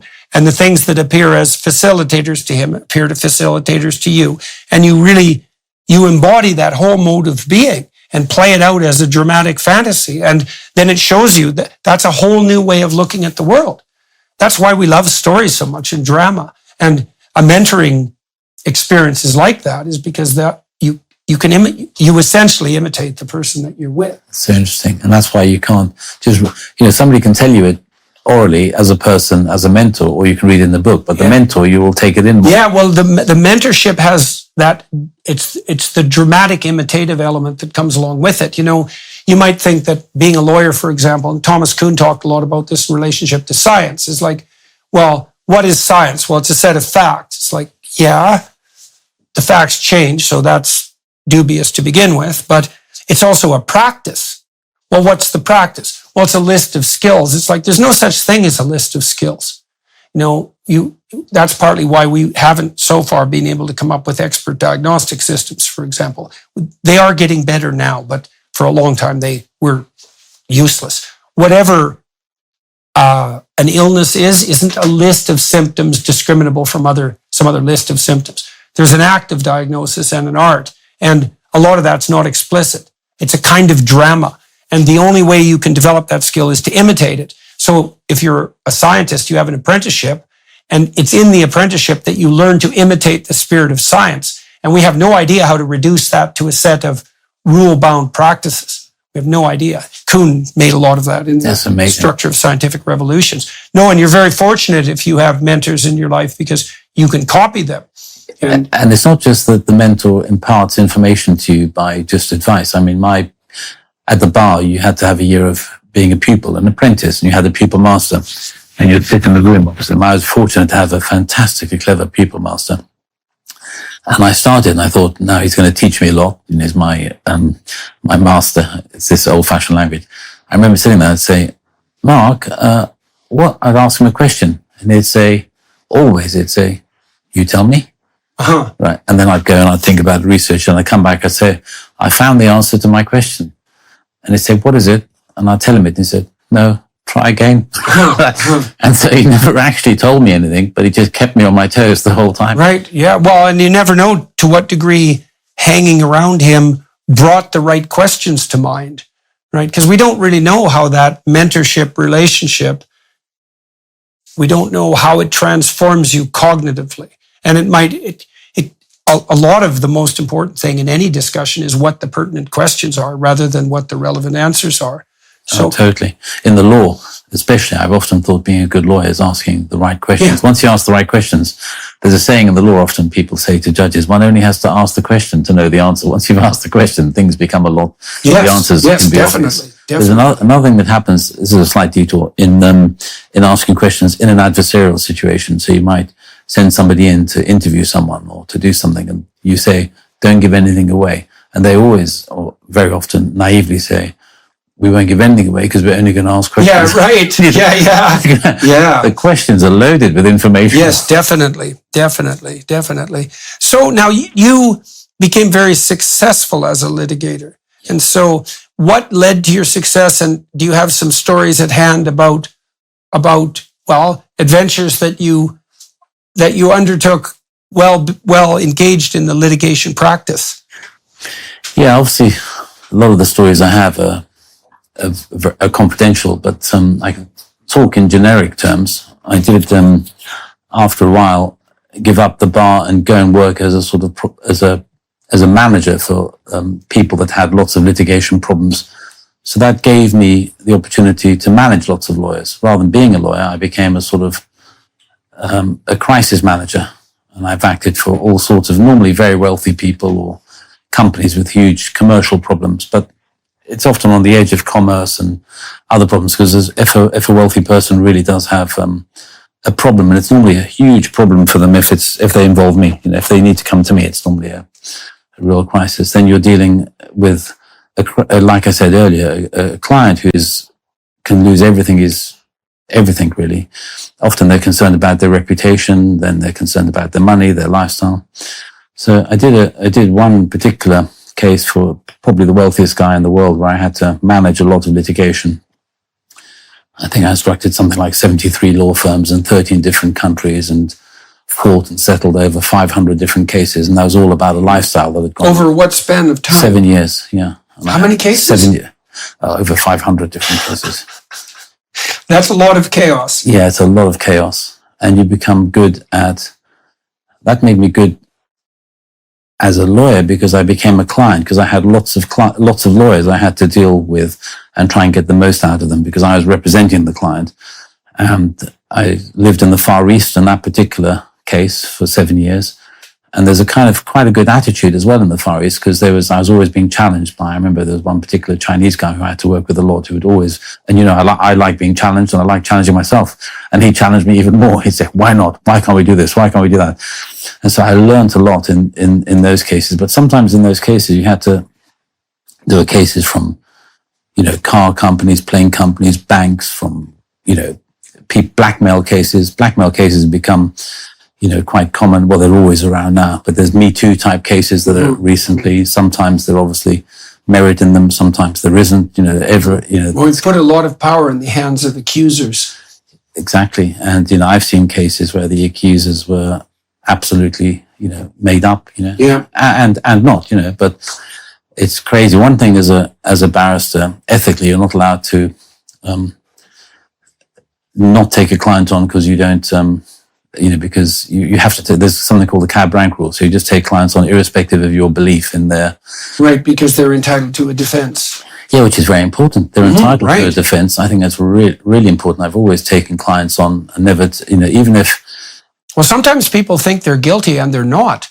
That's tricky. I saw that in psychotherapy all the time, is people would convict themselves at a second's notice, and I would look into it and I'd think, actually, this wasn't nearly as much your fault as your, because you think, well, you should take responsibility for your actions, and fair enough, but there are errors in that direction too, is you should take responsibility for your actions, but the presumption of innocence also applies to you, even if you are inclined to be guilty. And so that principle that you should take on every client as a lawyer, it's a good principle. It's a very good principle. You never know what the story is till you get to the bottom of it. I remember early on at one of these dinners that I was compelled to go to, when I started out at Lincoln's Inn, where I'm a member, there was one of the leading criminal barristers who did all the top murder cases and rape cases.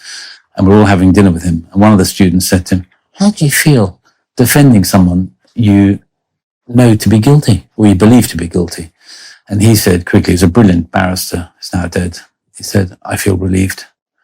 What do you mean? He said, because there's nothing worse than representing someone you believe to be innocent, because you can only screw it up. But if you believe they're guilty and you still do your best, it's not so bad. If if something happens, they go, if you believe they're innocent and you screw it up, it's a disaster. Right. Whereas you still do your best both ways, but it puts a lot of pressure on you. You're believing somebody is innocent. Yeah, well, it's an open question too in any complex situation. It's like, well, guilty of what exactly? Because the devil's always in the details.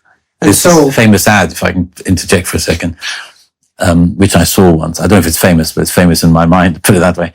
It's a guy who's trying to get some clients for defense work and criminal defense work. And the ad is, it's a big poster and it says, just because you did it doesn't mean you're guilty. Ring me. Right? It doesn't, because there's a lot of things between thinking you've done it or even doing it and actually being proved guilty of it, Yeah. Yeah, well, it's also necessary for people who find themselves in hot water legally and ethically to sort things out for themselves so that they know where they took the wrong steps. I mean, the goal of analyzing a piece of misbehavior, let's say if the goal is atonement, what that means is you have to know exactly where you stepped wrong right from the beginning of the process. And that means you also have to know where you're guilty, but about things that were actually peripheral to the event, or maybe you shouldn't have been guilty about them at all. It's like, no, this is the cardinal mistake. This is the mistake. This is the pathway. This is what you're guilty of, not these things. This is what anyone would have done in your situation, because lots of times people will do something that looks terrible on casual glance and may even be terrible, but you listen to the full account and you think, oh, if I was in that situation, I would have done something far worse, right? And then that makes the whole notion of guilt much more complex. I mean, there's a woman who's in jail at the moment in the US who killed a man who had repeatedly exploited her violently, sexually, and then posted the videos online and profited from them. It's like, well, she definitely killed him. She shot him, I believe, in court.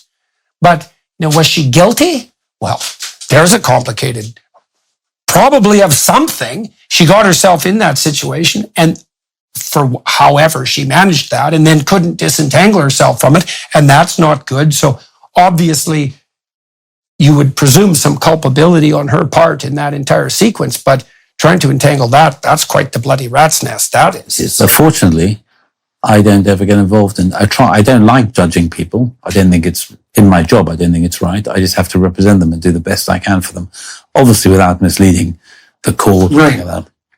But I don't like judging people, partly for all the reasons you're kind of alluding to. It's kind of complicated, knowing who's guilty of what. And there's an old saying, I think it's a Russian proverb that says, don't judge people because it's too flattering to the devil. I don't know exactly what it means, but I think it means that you're giving too much credit to the devil. Right.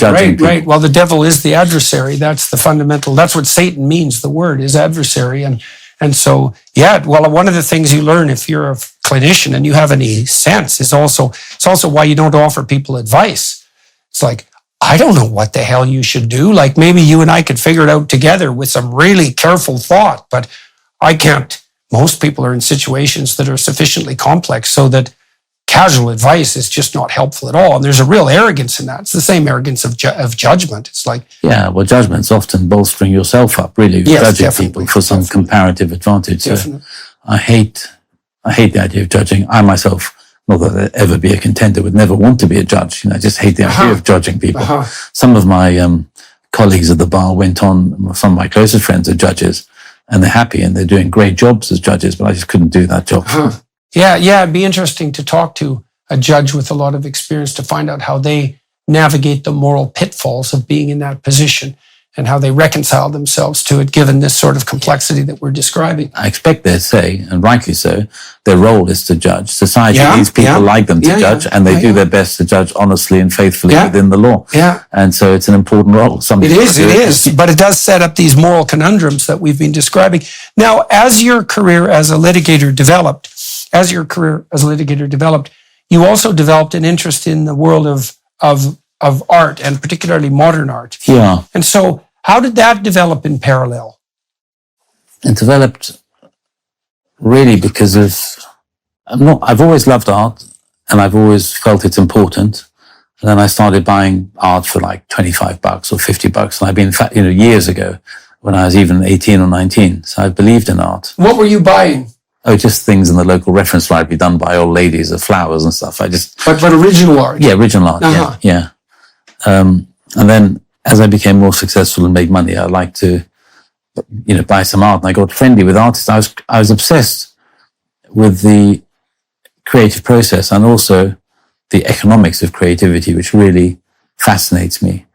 In the art world, you can get two extremes of people. You can get people who think that money is disgusting, should have nothing to do with art. And it's purely about sort of critical theory and aesthetics and history and stuff. On the other hand, you get people who really don't care about anything to do with the art. They just know how much they can sell it for and how much they can buy it for. Yeah. But I personally have just always been fascinated in that relationship between how you can turn an idea into money and the economics I call it the economics of creativity, which I find really fascinating. So by chance, I was lucky enough to get friendly with some artists. And artists have a difficult job, as you know, because they are, I believe, bearing their soul to the world to be judged. Right. So it's a very hard job, and hard for lots of reasons, because you have to do your paintings normally. You have a show, people come and they like them or they don't. You sell them or they don't, and all the self-doubt. And it's a lonely job, so you don't have many people to hang out with normally. So it's a difficult job, and so they're not normally very good at commerce, not normally. And if they are, they might not be great artists. If they're just good at selling their paintings, they may or may not be good. But you have to appreciate the importance of that system. But I got friendly with some artists, and they'd ask me, and also because of my philosophical and scientific background, I was always and my commercial background, trying to work out what the right thing is and the relationship between money and art. And that's something I've been involved in now for 25 years, and I've been obsessed with it really, trying to understand it. And so I just got into it because by accident I got friendly with an artist, and he asked me to help him out on various things. And that's grown to me managing more and more artists. By managing, it's really advising, giving them commercial advice. And that's not necessarily how to make the most amount of money. It's what's to do that's best for your art and your legacy, because that's the development of a career. Exactly. And there are all sorts of... Art is such a fantastically interesting subject because it means so many things, as we will hopefully discuss now. It can mean so many different things and to so many different people, and it's very spiritually important to some people. To other people, it's just commerce. Some art can be beauty, some art may not be beauty, it may be subjective, objective, all these different things. And then there's the market, which is, so fascinating. And one's attitude to art. And these are the things that I remember one of the first valuable paintings I bought. I was so happy and I loved it so much. And then a week or two later, I realized that the people who sold it to me had ripped me off and it wasn't worth what I thought it was worth. And then when I looked at that painting, it just represented me being had. And I no longer love the painting anymore. I just looked at it. So the relation between money and art is Well, and important. that's the relationship between context and perception too, because now you saw that the same object, through a completely different lens. What an artistic production is as an object is extremely complex. That's what Duchamp was playing with when he put the urinal in the gallery, is that, well, if it's in a gallery, is it a piece of art? It turned out with Duchamp's urinal that the answer to that, at least eventually, was most definitively yes. But people are cynical about that move on his part, but it was actually brilliant, because I've often thought this. For example, in the case of museums, imagine there's a museum there that has Hank Williams or Elvis Presley's guitar. Well, let's say it's a mass manufactured guitar. It's like, well, now you have his display case and Elvis's guitar is in there, but perceptually, in some real manner, it's not distinguishable from any other guitar of that period. So then you might say, well, what's the reality of the fact that this was Elvis's guitar? Like, where is that reality? Because it's not in the perceptual landscape. It's in the shrine that's been built around it. It's in people's memory. And that's what Duchamp was playing with too. It's like, well, what's a piece of art? Well, often you find them in museums. And well, if we raise something ordinary to the status of something in a museum, to what degree does that now become a piece of art? And that is definitely an open question and a very complex question. And it's a sophisticated question. You ran right into that with your painting. It's like when you were viewing it through the lens of having made a successful social and economic transfer, the painting was one thing. And when that fell apart, the painting was something else. And that in itself is quite interesting. The object is always a interplay of whatever it is and whatever you are as the reader of it. And that can modify. Exactly. And there's art. And there's another thing that happens in the art world, which is there is obviously one school of thought that says the commodification of art and money corrupts art, but in a sense it also saves art, because people can appreciate. I mean, they say if your painting that you have in your home is worth money, you look after it. You don't. You make sure it's handled and framed properly, and it makes sure it survives. And people, so art to have an economic value is important for its survival, I believe, sometimes. Definitely. So those are the side of questions with the artist. So what attracted you initially to these original pieces of art that you were buying? And why did you think you had enough courage to rely on your own taste? Because one of the things I've observed about people's relationship to art is people are terrified of art, especially of purchasing it, because just as the artist bears their soul in the creative production, the consumer bears their soul in the form of their taste, now manifested as that purchase. And people are very terrified to do that. So why did you have enough confidence to be attracted to the pieces you were and then to purchase them? I don't know the answer to that. Maybe it goes back to the subject we're talking about, the confidence I had in myself, given to me from my mother and father, going to, I felt intrinsic confidence in my own judgment. I do believe that the eye, as it's called in the art world, or the aesthetic sense or eye, is a kind of muscle that you can develop. Yeah. And if you look at enough things, enough times, and you don't just look at great things, you look at things that are rubbish and bad, and you question, which, as you know, I love doing, what's good and why it's good, and what's bad and why it's bad. I've done eBay treasure hunts for like 20 years, and I think I may have looked at more bad paintings than anyone else, because I looked at least 1,000 to 2,000 paintings a night for like 10 years. And I developed quite an eye for catastrophically bad art, which is really useful, right? Because once you know the junk landscape, and there's millions of bad paintings on eBay, like literally just endless supply of them. A good painting will just go, it'll just snap out. You think, whoa, okay, well, I don't know. That isn't what the rest of this is. And you do develop that. You develop your eye, as you said, by continual exposure, which is why taking art history courses and so forth is so useful. It is. But obviously fashions change, everything changes. But I do believe you and I seem to agree that eye, the aesthetic sense, can be trained like a muscle. You just have Well, to then keep you on can pushing. apply it to the whole world, which is unbelievably useful to decorating your house and to placing your furniture and to arranging chairs at a dinner. And to a large degree, what each of us as moderns even regards as beautiful. You think, well, that's obviously beautiful. It's like, no. Some artist figured out that was beautiful and taught you how to see that, or taught the people you learned to see from that was beautiful. Like most people now regard Impressionist landscapes as sort of self-evidently beautiful, but no one thought that when they were first produced.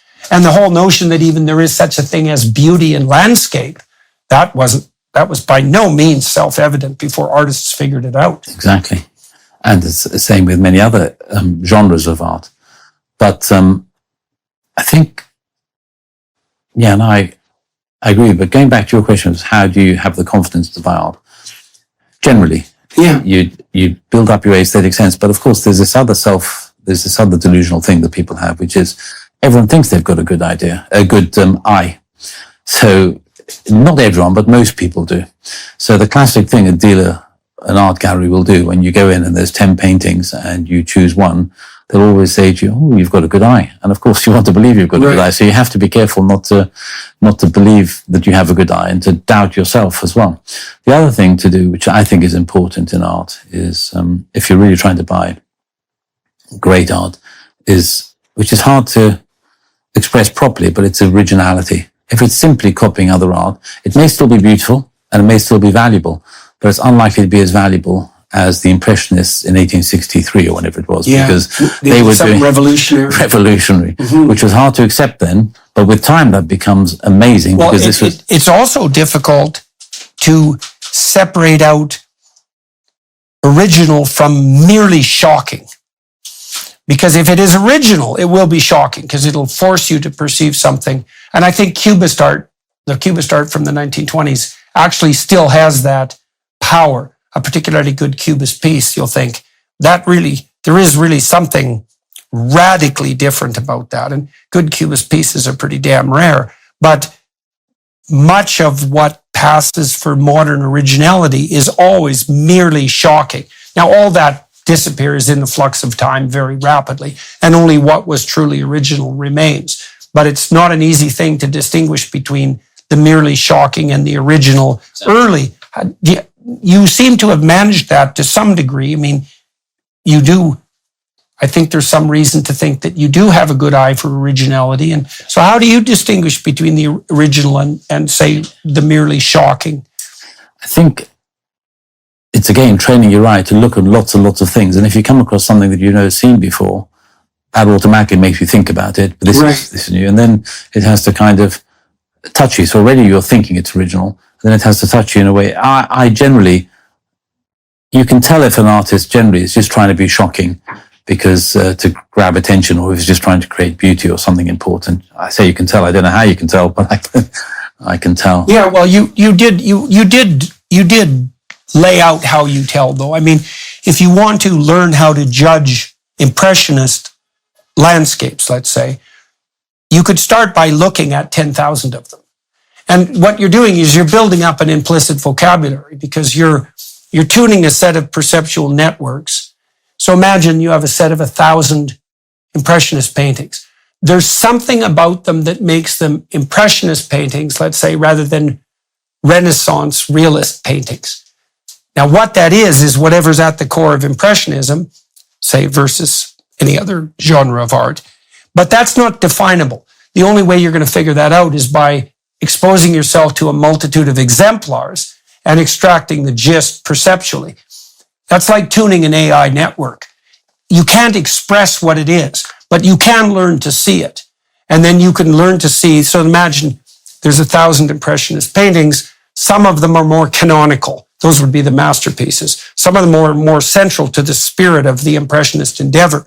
You can learn to identify those, but not without going through the effort of looking at endless exemplars of paintings. And I suppose if you're really approaching it systematically, which I do, you'd also look at the market and what the market says about value as well, because that is It's a pointer. it's a pointer, it's an indication, but not on its own.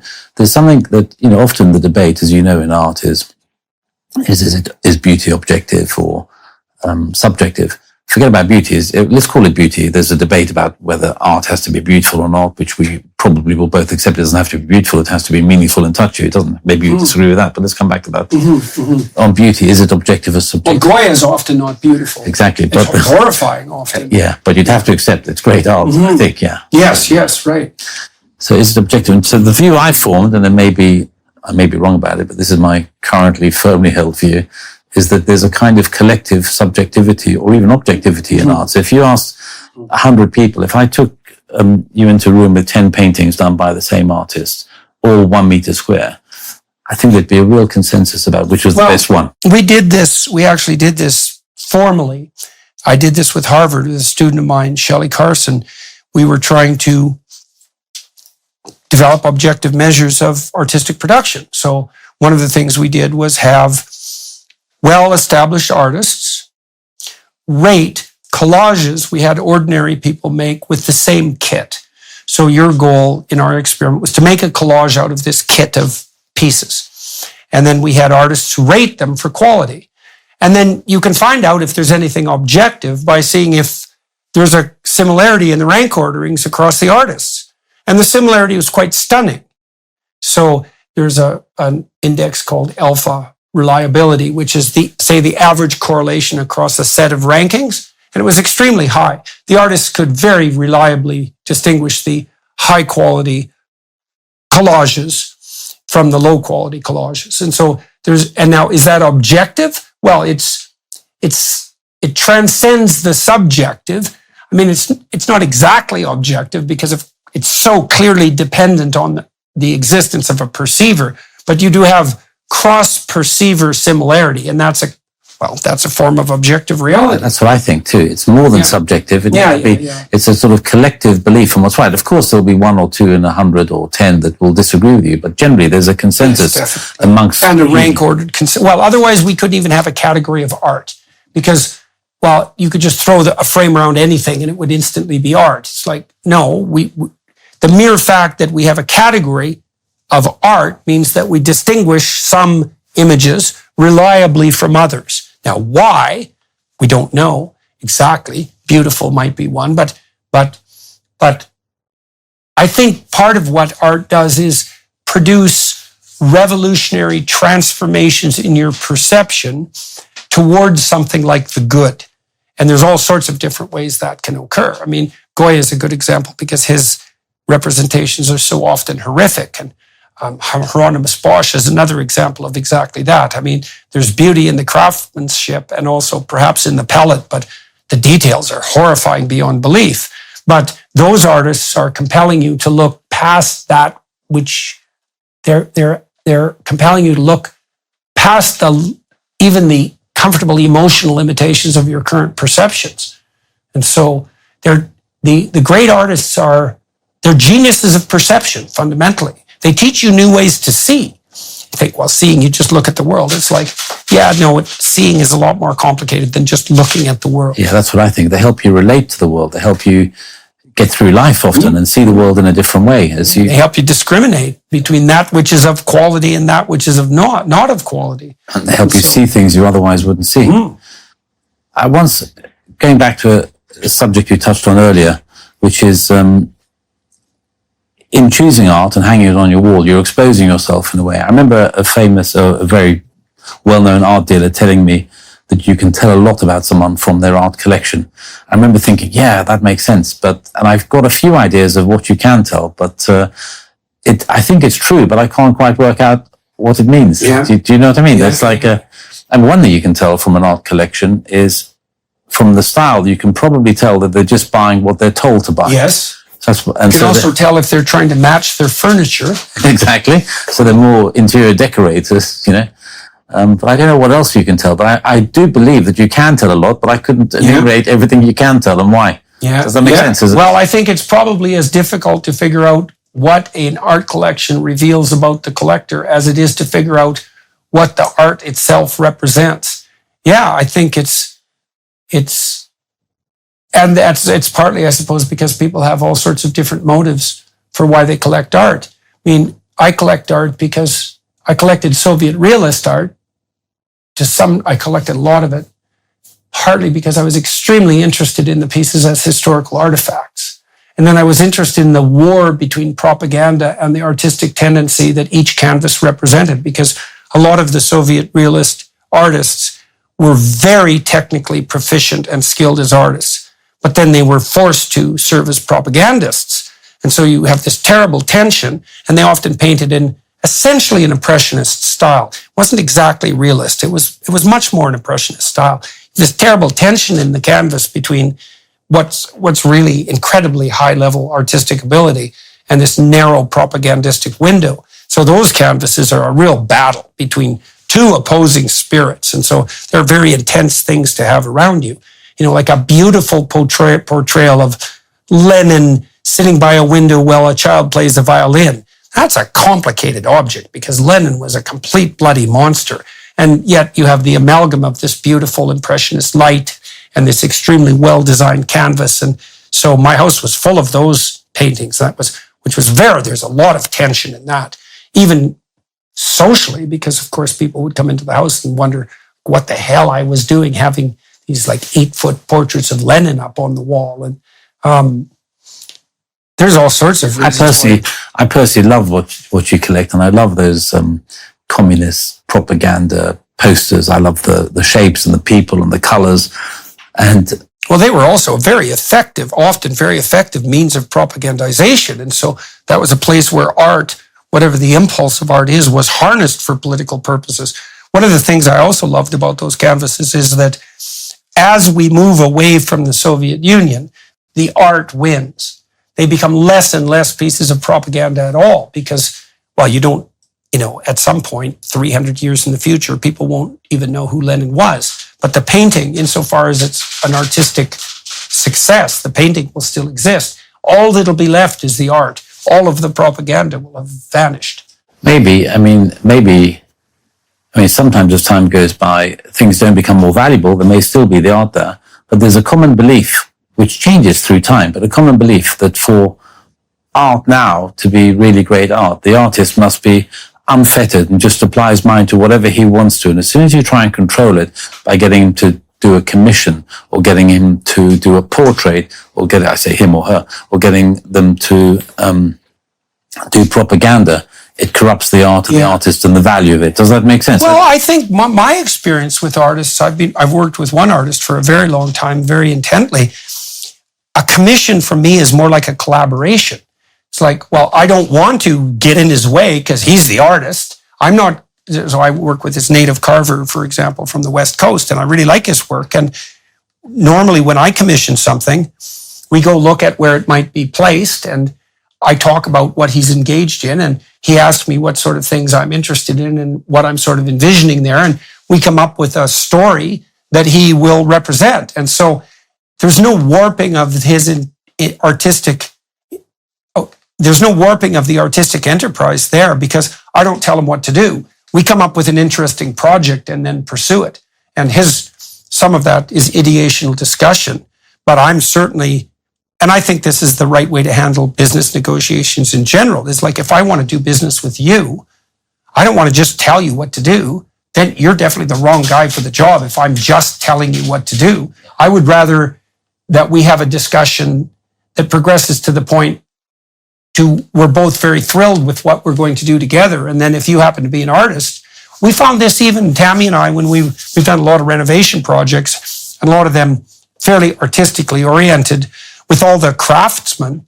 If we would sit down with them and tell them what we were envisioning and what the goal was, and then ask them for their input and about how they thought that what they were doing might contribute to that, they'd get on board, and then all their creative energy would be released, and there was no subordination of the artistic process to the commission at all. Quite the contrary. Or could you imagine a situation where there would be a subordination and therefore a corruption in the Oh, artist? yes, I think so. I mean, I think if you're ordering the artist around, for example, well, you're certainly not going to get the best out of them because you can easily interfere with the manifestation of that creative spirit. And you do that by subjecting it to constraints that are tyrannical. You don't do that by subjecting it to constraints. In fact, you actually often facilitate creativity by imposing the right set of constraints. But if they're tyrannical constraints, well, that doesn't help at all. I agree with you. And I've seen that in some of the artists I've helped in the past, that some constraints can be useful and they regard that as an artistic challenge. Yes, definitely. Yeah. Whereas other ones can be, listen, I'm not painting a particular thing because you want me to, because that's just too much. It's tyrannical. Yeah. But I don't know how far you go before it becomes tyrannical. But well, I think what you're trying to do, if you're working with an artist and you have any sense, is you're trying to feel out your movement forward so that they're inspired and enthusiastic about the project, because that inspiration and enthusiasm is part and parcel of the spirit that is allied with their creativity.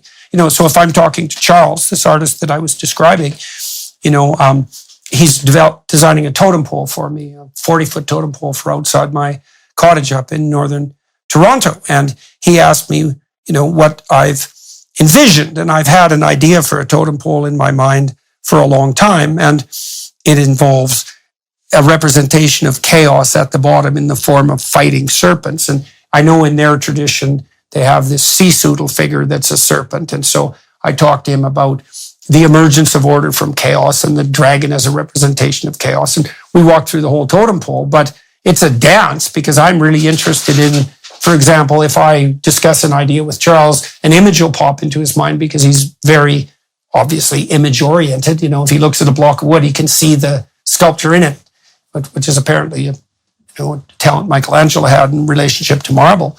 But it's a dynamic play with his muse most fundamentally. And you can't subject that to arbitrary constraints because you'll just destroy it. It has to be a form of play, and a commission should be, if you want to tell the artist what to paint, then you should just do the painting yourself. It has to be a dance, right? And you could invite an artist, and like I had a friend who was a portrait artist, and he would take commissions for portraits, but he wanted to paint the portrait. And so there has to be you can't say, well, it has to be exactly like this, and this is where the figures have to be portrayed. You're not the artist. If you want that artist to paint your portrait, you have to invite him in and to figure out how you can do that together. So he's thrilled to do it. So his creative spirit is unleashed. And that isn't no constraint. It's just not the stupid tyrannical constraints that put you in a morally superior position in relationship to the artist. Yeah, there comes a point when the commissioner is the artist if he's telling exactly what to do. And some of the greatest art that's been done, often there's different art. There's art that's like a painting you hang on the wall, and there's art that's part of a structure. It's not, or it's going in a particular place. And so when Michelangelo will do the Sistine Chapel, in a way he's already being told how big his piece is and where it's going, right. Roughly the subject matter. So there are constraints even on that. And that's a great work of art. Yeah. But I mean, we are always putting constraints on each other when we're negotiating. But I think the optimal constraints are more like the rules for the game rather than prohibitions against what can and can't be done. It's like, let's play this particular game. We'll open up this horizon of possibility. And then it's a dance and a balancing act to undertake the commission properly. I mean, I've had a very productive, what I told Charles when we first started working together, because I really liked his art, I said, look, you make the best piece you can and send it to me every 3 months and tell me what you think it's worth. And I'll see how that works. And it worked great. He'd send me a great piece every 3 or 4 months and I'd think, wow, this is a great piece. And that was that. And then when I built the 3rd floor on my house, which is full of native art, I had him come out to Toronto and I sort of told him what we were thinking about with regards to the place. And we started to, brainstorm about how that might look. And that was extremely productive too. There was more constraints on him because, well, the ceiling was a certain height, et cetera, but there can't be no enabling principles. There can't be no constraints. That's not going to work. Let me ask you another question. connected to this, but probably different. What role do you think art has in a person's well-being, or why is it important to look at art, to think about art, to maybe buy art?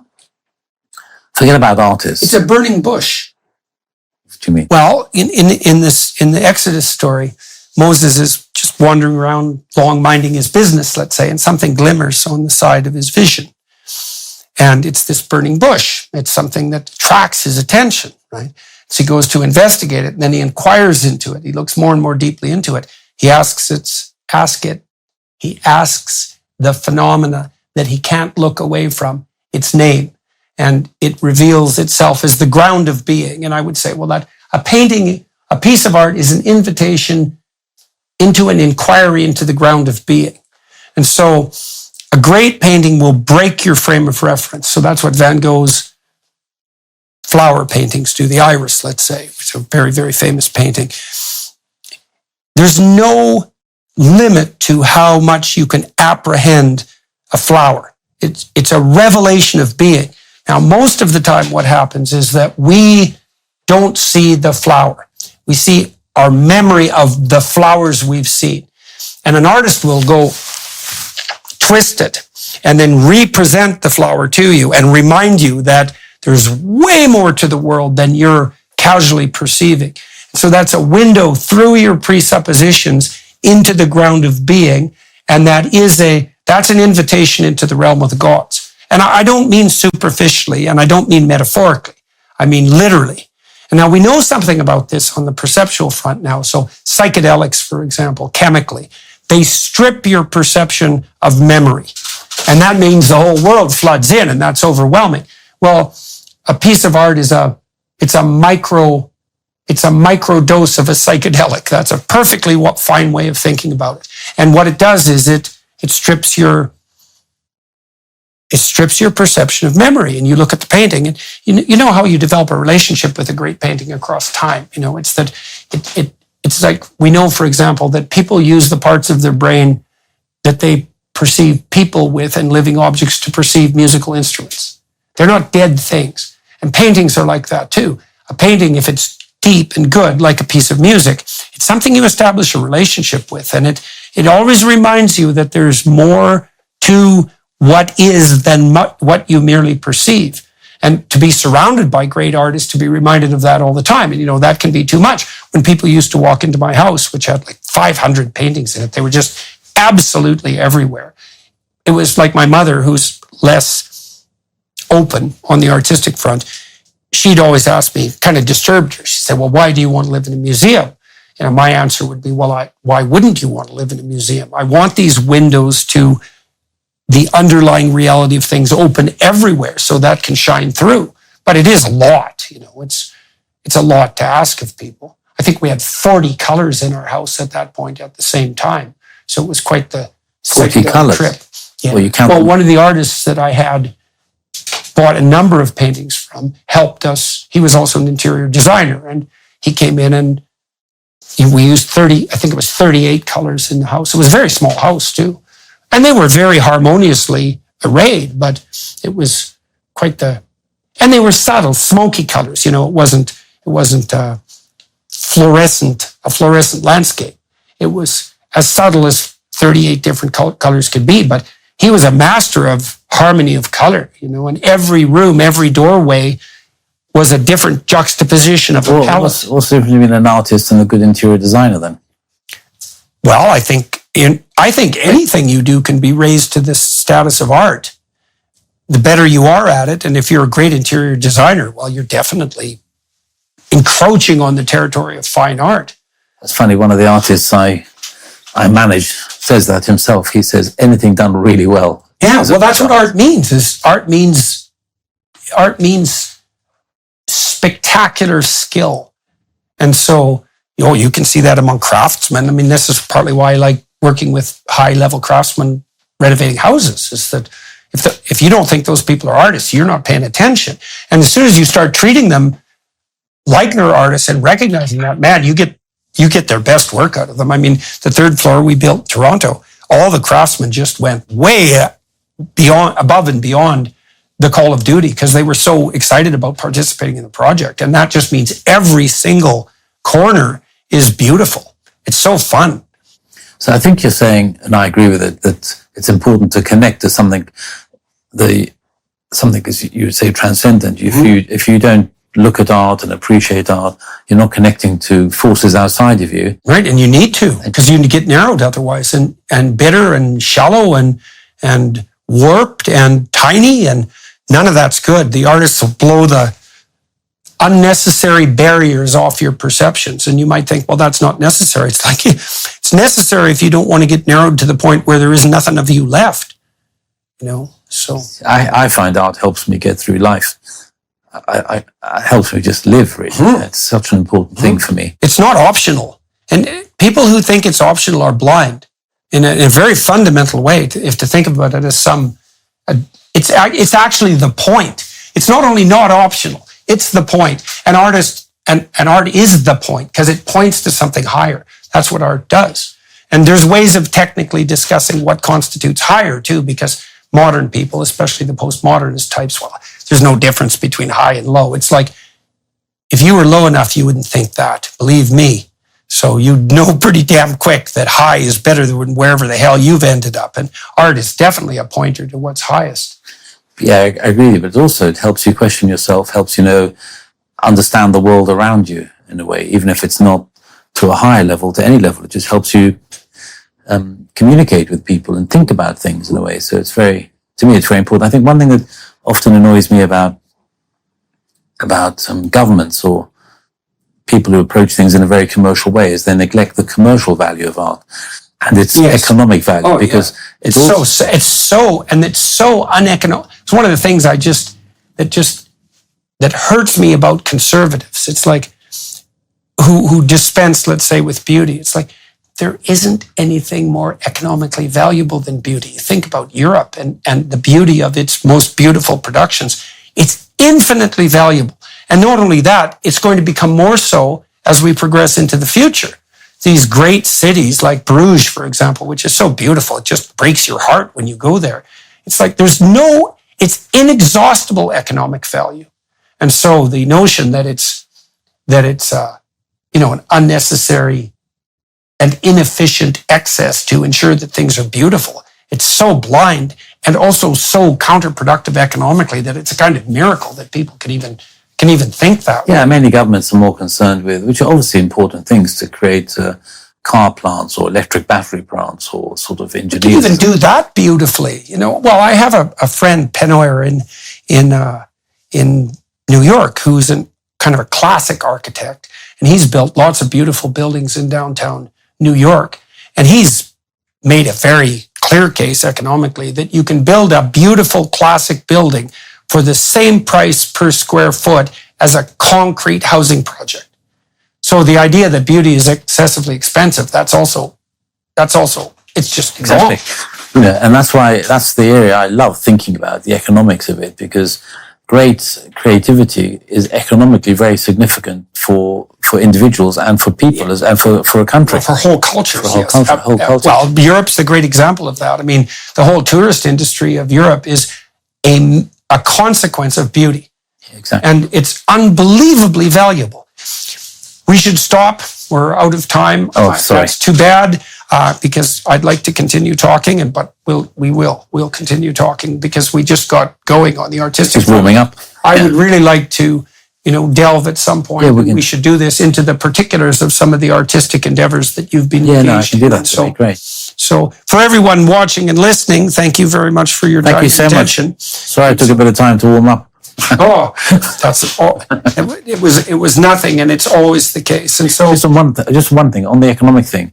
If we include art, there's one thing I've been using recently in the government conversations I've had, not with the government, but talking about governments, which is a single parent mother scribbles out a book in a cafe in Edinburgh, and then that book becomes Harry Potter. What's that worth economically? Exactly. That's a great example. It's worth $100 billion. Maybe. Yeah. It's a book that's worth billions. It's a film that's worth billions. It's merchandising, right? It's great PR for the whole of the UK. It creates tourism. It's a theme park.